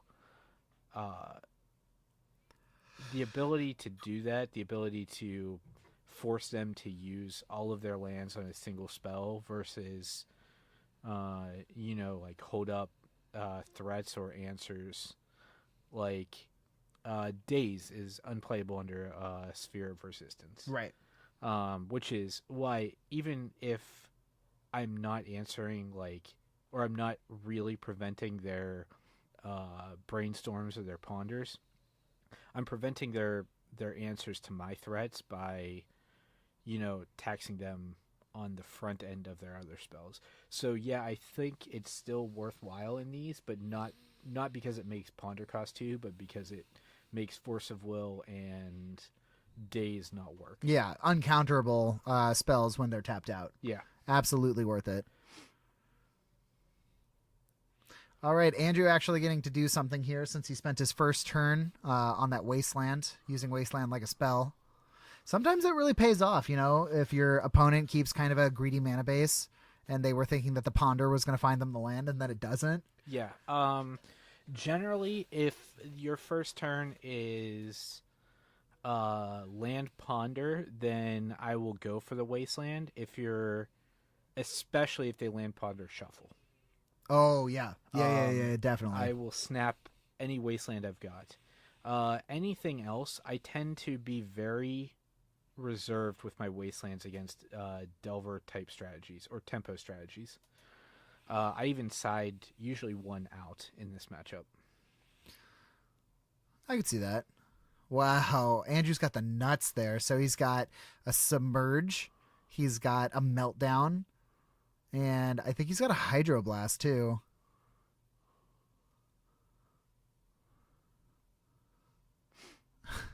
So basically ready for almost anything that Michael's going to do. The only thing that Andrew needs to pick up here is a threat. And he just found beans. So I think we snap down the beans. Yep. Yeah, you looking at the alternate casting cost here? Yep. Alternate casting cost for Submerge. So if Michael grabs another volcanic, then Submerge is not free. But if he grabs a Trop, it is. So, oh wait, it's your opponent needs to control the forest? Yes. Okay. So if you control an island and your opponent controls a forest. Okay. I don't know if... Do we know that Michael's running any forests? Michael's shown Trops. Oh, okay. We're returning a land for a Daze to catch the beans, which is interesting because he could have cast that Daze, but maybe he wants the Brainstorm instead. Yeah, so he floated mana, returned, and then here we see 3 lands off that Brainstorm. I imagine Woof. 2 of them are going back and then cracking a fetch. Is that an Uro? Yes. Okay. I mean, that makes sense for the green. Yep. I'm really hoping for a greater good here. I don't know if it's going to happen, man. Traditional Brainstorm play, triple check the 2 cards you put back. Exactly. So we are on to Michael's turn here. Playing a fetch land, of course. Brazen Borrower being one of the plays available to Michael. There's a second Beans. Getting draw a card. Can I draw my card? Drawn into Force of Will. A pretty good play. Pretty good luck. I need to switch my Force of Wills out. I've got a new set. I want the alliances. Yeah. The alliances are the originals. They're the ones I ended up picking up. They're the ones I tried to pick up. They were out of stock, so I picked up a new set. Was told I could trade them in for a difference in price, and then was not honored when I went back. A little disappointing. It is what it is. It is what it is. I still have a set. Yeah, exactly. There you go. I don't use them at all, but I've got a set. I've held on to mine for like half a year not using them. Goblins is too good right now. It's too exciting. Who wants to play blue when you can just jam mono red goblins? Oh, here's the forest for that submerge. Okay, so submerges on. A nasty surprise for Michael once he finally tries to commit a creature to the board. Seeing an Uro for some advantage. I'm of the opinion of like I just don't do anything when an Uro comes down. I feel like it's better to get it out of the grave, right? Yeah. Yeah. Yeah, the jamming the Uro or countering the Uro before it's evoked is just, it ends up being too net negative because it's going to die anyway, and it's going to get the effect at some point. Exactly. So I feel like the only time that you respond with Uro on this deck if you have some sort of exile effect. Either exile effect or if you have like lethal the next turn but wouldn't with the 3 life gain. Sure. I don't think these decks are really worried too much about that. Andrew contemplating which of the 36 cards in his hand go back on top. I do love that he still respects the Dreadnought enough to constantly float that Meltdown in his hand. At this point, I almost wonder if Wasteland is not great. I mean, you're both on 3 to 4 lands. Yeah, at this point, I think Michael probably plays more lands than Andrew does. We're still, looks like we're going to play it. I don't know if we're going to fire it off, but... Ooh, I think that far right card in Andrew's hand is a Seek the Beast, which could actually generate some serious advantage in this game. If we get Seek the Beast, Quirion Dryad, or Questing Dryad as it's called. Yeah. Get that whole engine online.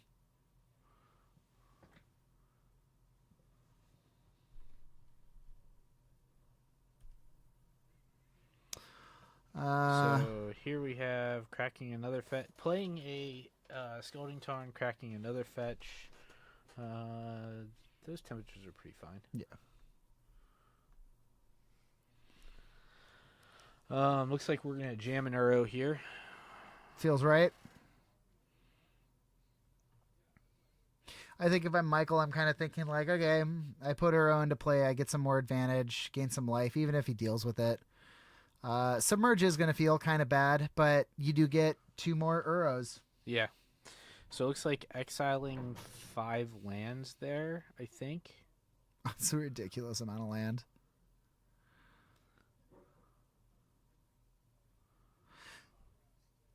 Yeah, that is a Questing Druid, right? So I think Andrew's play here is Seek the Beast in your end step. So that you get to have access to 2 more cards during his turn. Ooh. Doing a little bit of mental math.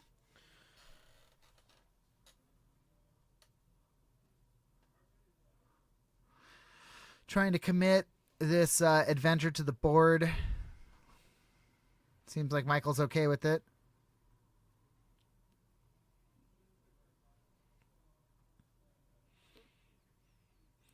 In these mirror matches, I always wonder what spell is really going to start off the counter war, you know? Yeah, and I think with these 2 players, with as many lands as they have, which, considering, 4, is 4 and 5 are not that many, but for these decks, they're more than enough. the dazes are less effective. All right, we are going to daze here to try to force tapping out.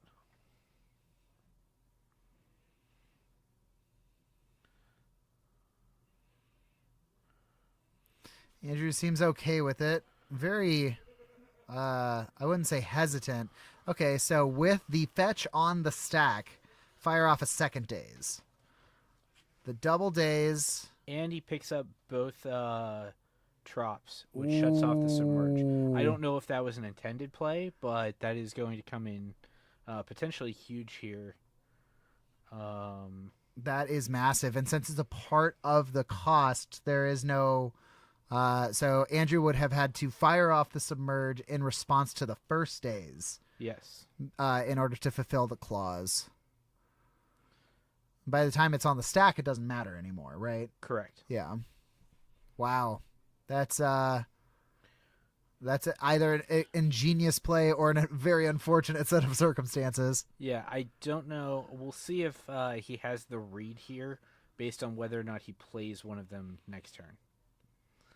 I mean, realistically, he should.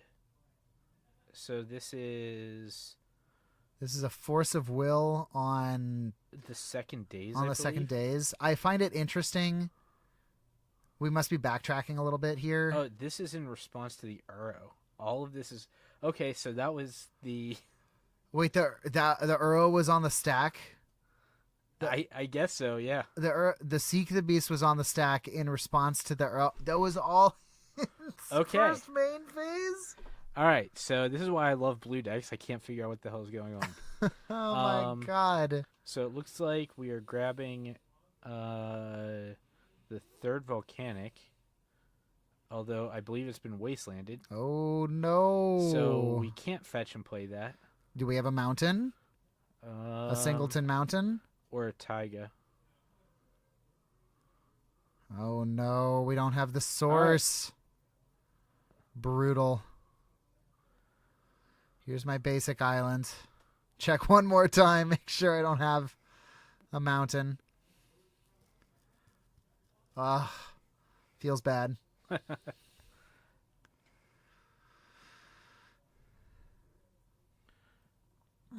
Unable to play, don't have the red source. All right, so now... Well, armed with that information, I think I fire this wasteland off on that volcanic island so fast. Yes. Bring you down to one red source for the rest of the game. And that's a pass. Looks like a bunch of removal spells, permission spells. So we do have to commit this tropical to check the removal or check the graveyard here.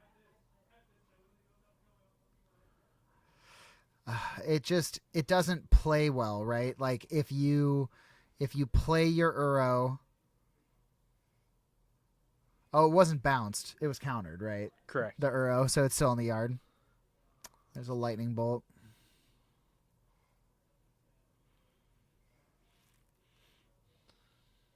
Ugh. Andrew with nothing. No threats at all. Here's a second Uro, but I think we probably just try to recur the first one. It's going to meet a counterspell, but... Well, a counterspell in the form of being submerged? It could be, but I think he's got a force of will as well. I think Andrew's hand is land... the meltdown, the submerge, and then that blast card that deals 6 to a creature. Heat. Yeah, Unholy Heat. So I think he probably heats it because that exiles it with Delirium. I don't think it does. I think it's just 6 damage. Oh, it's 6 damage if it has Delirium. Yeah, it's a shock otherwise. Oh, okay. I guess that would be too good. Yeah. So here we're gonna gain. We're making sure we've got Delirium, but with a bean in there, I can't imagine not. Right. I think Andrew is kind of favored here. They got 9 minutes left on the clock. Andrew's up a game. I don't know. He's running out of he's not actually presenting any threats.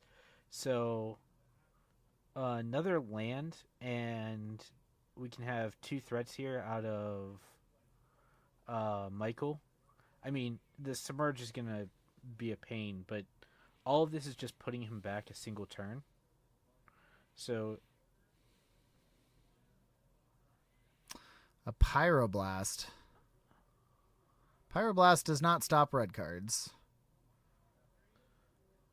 Can you submerge any creature? Yes. I almost wonder if you fire off the submerge here to just draw a card. It's potentially, but I don't think. I don't know. I'm sure he feels like he's got all the time in the world to do what he wants. He does not actually have any threats though, so we gotta see if Andrew can present some sort of board presence to take control of the game. It's kind of crazy too because Andrew hasn't drawn a single threat this whole game. I mean, maybe there was one Dragon's Rage Chandler. Yeah, I think a single DRC's been removed with a Lightning Bolt, I think. Okay. So we got a whale now.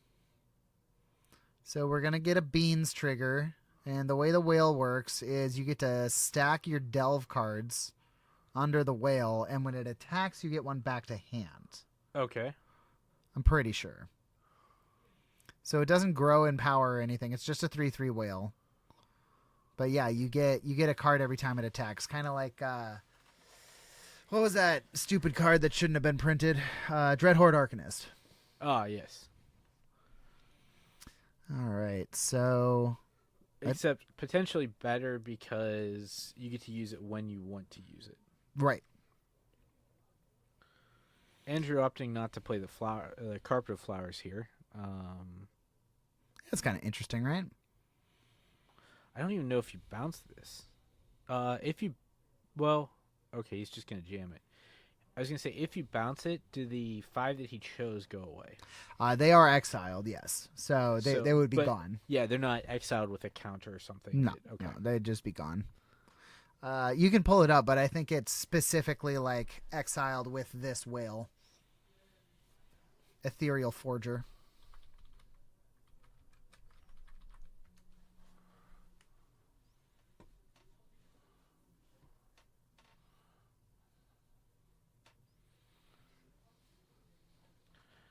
Yeah. Okay. So if it is bounced, whatever is, looks like it got Pyroblast anyway. But a lightning bolt, brutal. I guess that is one of the major drawbacks of it being a 3/3, is it dies to pretty much all of the removal in the format. That's true. Is that a wasteland that just got? Yep, sent it to the bin. I don't know. I just play the Tempest ones, like, you know. I think that was the Expedition Wasteland. Okay. Printed in the Return to Zendikar. The don't- Battle for Zendikar. I don't even know if he has targets. So this is the exile pile. Yeah. I'm not sure what we're looking for. I think we're trying to determine if there are targets for this Flooded Strand. Oh. And I don't believe there are. Yeah.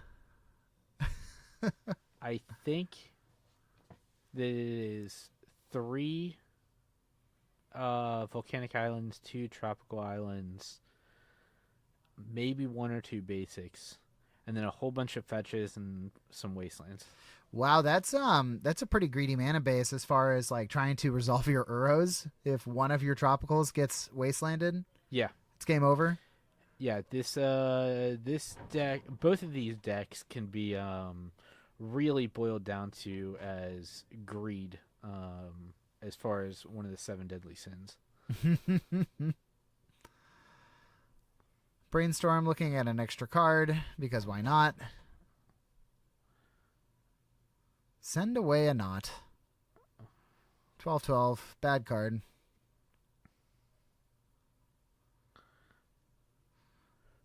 Really enjoying this engaging turn 37 game of Legacy. Yes, this is definitely a grinder. We could have cast Second Sunrise 4 times by now. I feel like with Andrew playing Beans here, you would have expected there to be some like overwhelming advantage, but really what it's come down to is just trading back and forth all of these draw spells, counter spells, removal spells. It has definitely been an interactive game of Magic. Yes. It's been very back and forth. All right, here we have Jam the Dreadnought, try to stifle the trigger. I think we're going to see a Pyroblast in response. Andrew making sure that he has a fetchable source. Wild that this is coming up so much.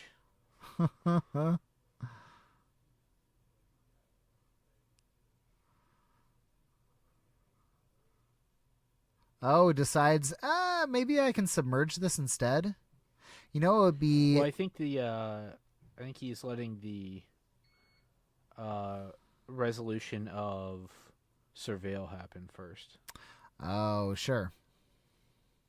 Unless there is a very good reason, you should always let that go before you respond to anything. Sure. Because it may influence, like what you plan on doing may influence their surveil. So here we're looking at probably a Pyroblast on the Stifle. That is going to catch the Dreadnought. Andrew gets to go to his turn and draw gas. Force of Will. Not really gas.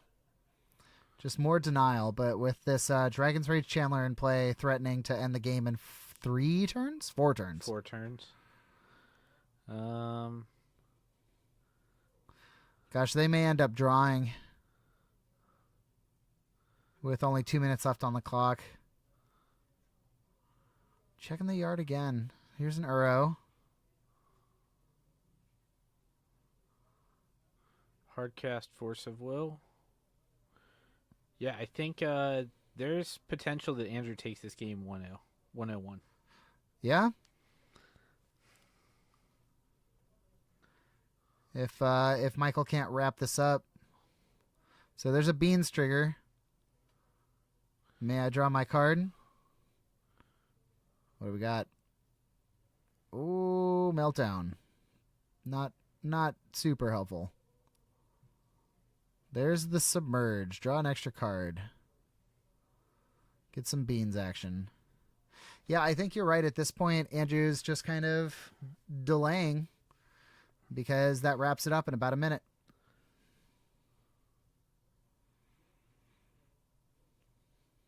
Michael with no targets for the fetch land. Ugh, you hate to see it. There's a Brainstorm. Maybe we can find something. I don't think he needs to. I think he just needs to. All he's got to do here is play to not lose. Yeah, but you still want to play in a timely manner. You don't want to just but pull out the clock. As long as you're taking game actions, like you don't actually have to do anything. Just prevent them from doing something, and you're fine. There's the fetch for the Scalding Tarn with a Ponder backup. At least, looking for something to do.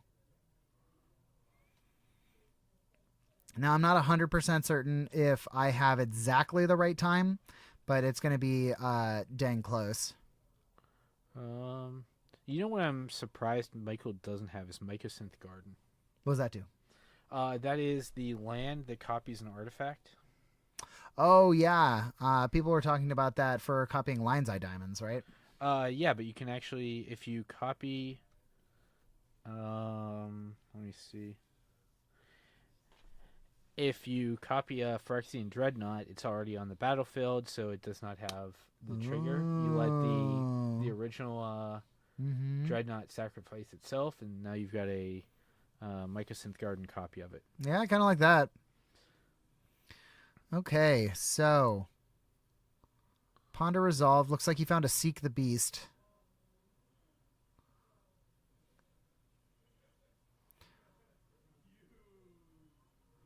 Do we want to go check on turns?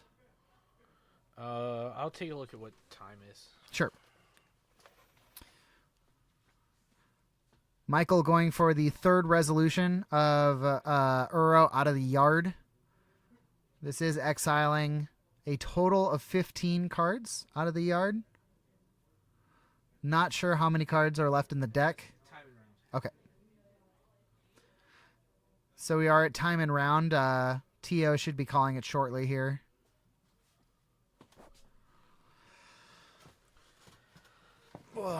Michael left with 3 cards left in yard, 15 in exile. And a Pyroblast.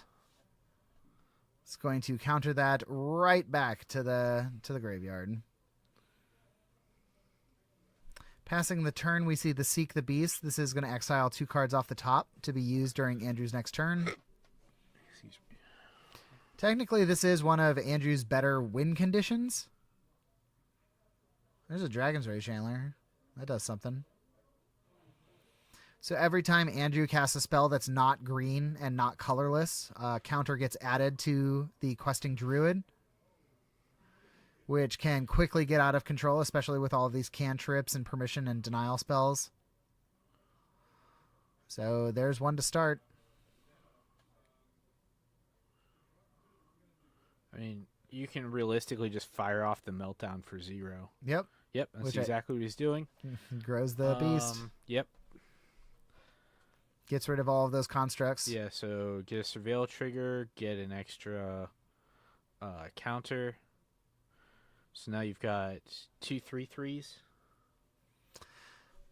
And we should be, this is, I think, turn 0. So Michael will be turn 1. So if Michael presents absolutely nothing here, how do you like... I don't think you can do this play. I was going to say returning up the Beanstalk with Petty Theft, but I think it's non-land permanent opponent controls. I don't know. I don't play blue.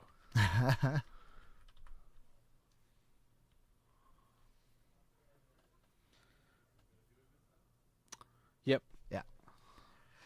That's too bad.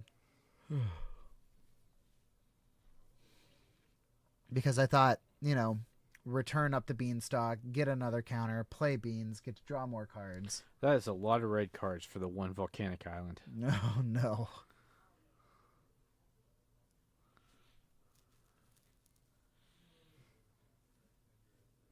There's a red elemental blast, but it's not going to do anything.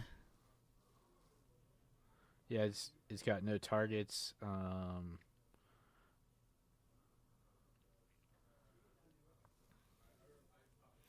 I think this is turn 2, up in the corner there, underneath the round timer. There's a Petty Theft. I don't even care what you have. I just want to cast more spells. Yeah, so this will put 6 damage on turn 3. You notice that he didn't surveil? He left it on top. Yeah, he left it on top is what I mean. Okay. Want to draw 3 cards? In your Delver style deck? Surveil, get a counter, draw some cards. We're just picking it up here. There we go. Yeah, even though I think he would be swinging for 8 there without a threat on board, and then the next turn, he doesn't have anything he doesn't have anything that can win the game for him because he's on an empty board. So yeah. even if Andrew isn't going to be able to win it there, he was already up a game. So yeah. No matter what happened, whether Andrew won or whether they drew, Andrew won the match. Yep. All right. Well, that's the end of our round 3. It sounds like round 4 just got called. We will see what we are doing. Usually people end up drawing, so it's kind of hard to find a round 4. We will see if there are any players left that want to play, and we'll get back to you shortly. Bye.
All right, we are back for round 4.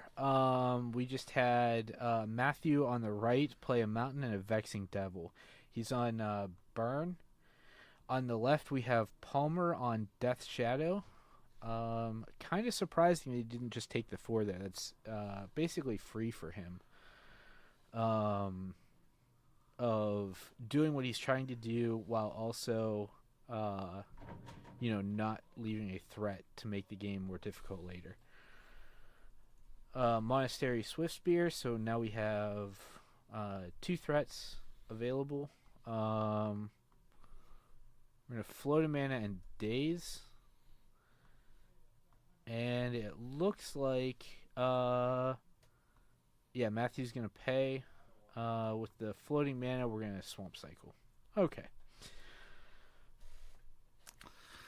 All right. I mean, this is kind of an interesting match, right? Because with how Death Shadow kind of operates, burn puts them super low, so you have a big Death Shadow, but like every card in Matthew's hand is designed to like kill you if you're under 2 life or 3 life. Yeah, so I know this was, in Modern, this was a pretty impressive matchup for a while in terms of skill level, because Matthew does not want to help Death Shadow get a giant Death Shadow, but Palmer also does not want to go too low with his life total here in order to not give Matthew the opening. So I say that Super Menace. Here we reanimate and get a 7/6. That's gonna stop attackers for a little while, most likely. I thought the troll is a 6/5. It might be 6/5. Okay. Either way, it's larger than anything. Right. Looks like. Lava Spike, I believe. We could just wrap this up here with 3 burn spells. Because, I mean, realistically, let's say Matthew has 1 more burn spell in his hand, which he probably does. I think he's got a Fire Blast there. Yep, definitely a Fire Blast. An Eidolon. So he attacks with Monastery Swiftspear and Vexing Devil, and then cast Fire Blast. He's down to 2. Swiftspear takes it 3 damage. Yeah, even if... Oh, he just passes. Maybe he doesn't have it. Even with a Force of Will, given the situation, there's almost nothing that Palmer would have that's able to dig him out. Although I think Matthew just gets to play whatever speed he wants here because he's got enough damage on board where these threats are going to be... it is a Fire Blast. It's absolutely a Fire Blast. Turn all of these sideways. He should be down 2 life on the Monastery Swiftspear, but I don't think that's going to change anything because... I mean, even an Orcish Bowmaster here doesn't dig him out. So here's the Fire Blast. Even a counterspell, he's going to have lethal just based on power attacking. So a quick pickup for Matthew on burn. Palmer, very new to the deck. I believe this is his first tournament with it. So okay. This is a very heads up, skill intensive matchup because you're both kind of looking for the same thing, and that's to get Palmer's life total low. So as Matthew, you don't want to drop it too low too fast. Thanks, William. You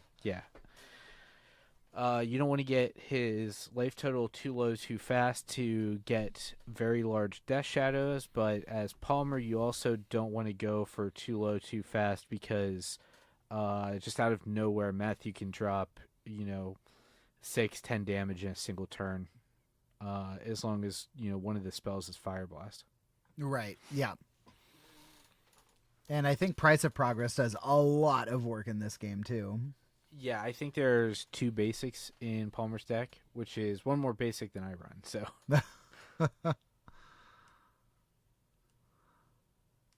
He's looking at taking out Ponders. That looked like 2 Ponders and 2.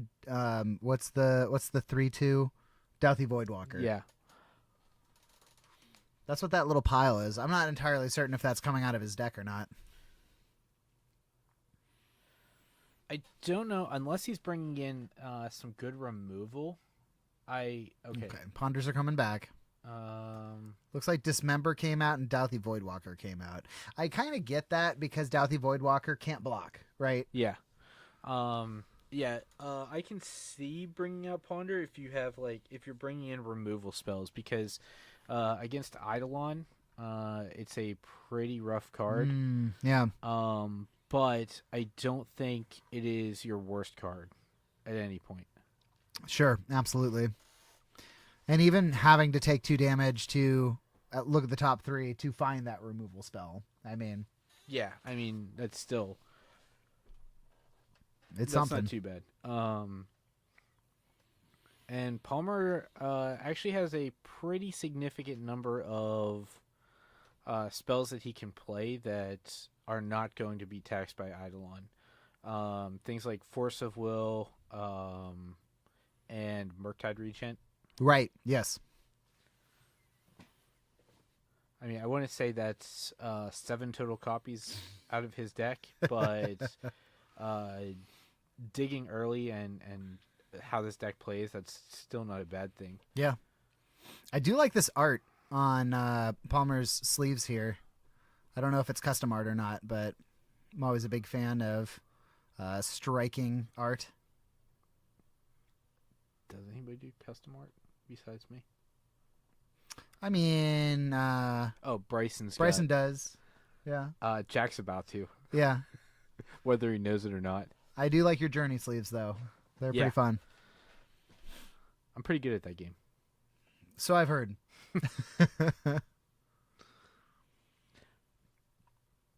The problem is, the shuffle is inside. If you've never played that game or if you've played it like one time, it's really hard to tell like what I'm doing, and so it's hard to look impressive to somebody that has no insight. Like when I'm speedrunning Viewfinder, it's really impressive because I'm instantly putting pictures up and I'm instantly taking pictures and like all my movements really precise. In Journey, it just looks like I'm floating around. Like, what the hell is this guy doing? What is this guy doing? He's just floating. I don't get it.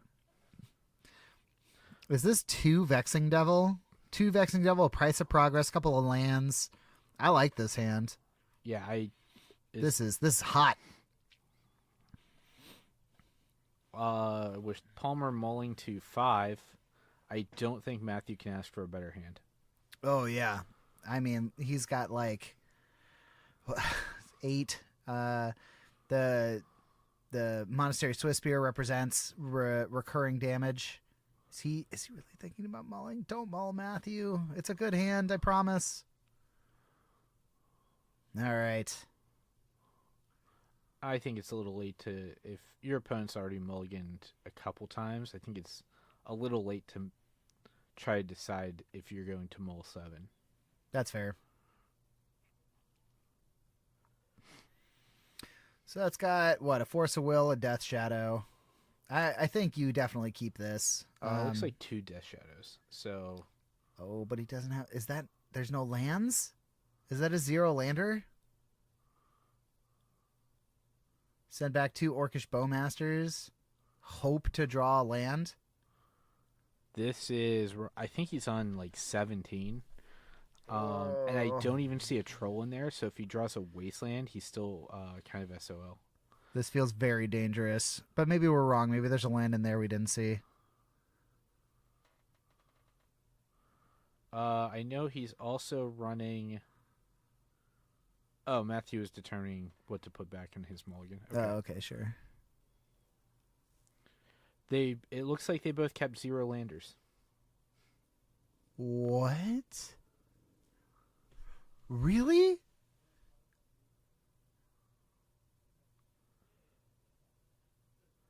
Pass turn. So Palmer accidentally drew a card for his first turn. Had to pass. Yeah. Okay, Those are two okay. mountains. I was almost positive. That's what I thought too, but like. Okay, here's the Vexing Devil. Take the 4. Nope, keeps it in play. Knows that the top card isn't a land because he accidentally looked at it. Oh no. Oh no. So here we jam a Swiss Spear, jam another Vexing Devil. I feel like with a Vexing Devil, you just always take the 4. You have to. I think the problem with Vexing Devil is you get to choose which one's better for you. So, like, if you're holding an easy removal spell, like, you never take the 4. But in, so many cases, like, there are times where it's just, okay, so we took 4. Now we're taking 5 more. So he used a Force of Will on the second Vexing Devil. Didn't see a land in the top 2. Oh, man. So Matthew untaps here. This hard match becomes much harder whenever it's one person playing. Yeah, just jam the Eidolon. The Price of Progress, he's playing around Price of Progress pretty well. Slaps it. I guess. Okay.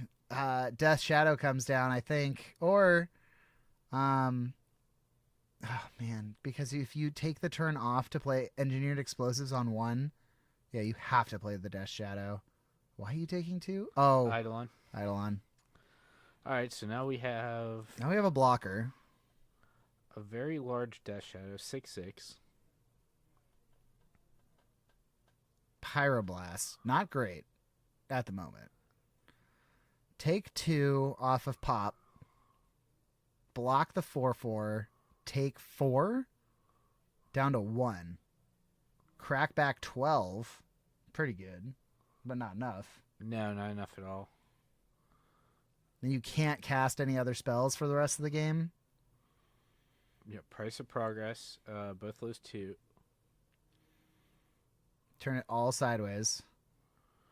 You have to block the 4/4. What? Don't send that guy to the yard. He's a 12/12. That guy's so big.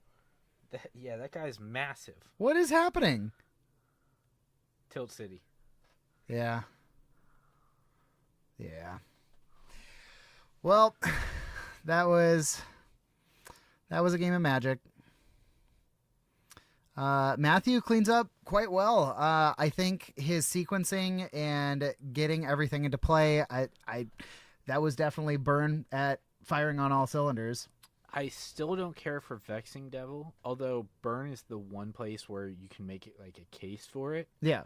I still am not that big of a fan. Just because so often that card is the worst choice every single time. Sure. Yeah, I'm not sure why Palmer did not take the 4. Maybe he misread the card. Yeah. Taking a 4 instead of a 0 lander 5. It's you just can't keep 0 landers. I think it's tough. Like, not being able to cast spells. I think he kept it off of the idea that he had the Force of Will, so he was going to be able to counter a spell. But since all of Burn's spells are the same thing and they all cost 1, I don't think Force of Will is very good in this matchup.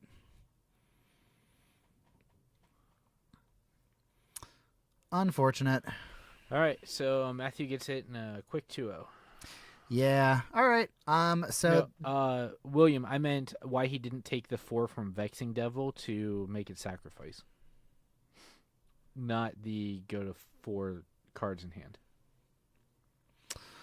All right. Well, thank you for joining us. That is going to wrap up our night here at Tuesday Night Legacy. Please join us for the first week in December. I think it is like December 3rd or something. I'm not entirely certain on the day, but it is going to be the first Tuesday of the month. I am Eugene. I'm Ben. And we are saying good night. Have a good night, everyone. Oh, it's December 5th. Okay. Yeah. See you next time.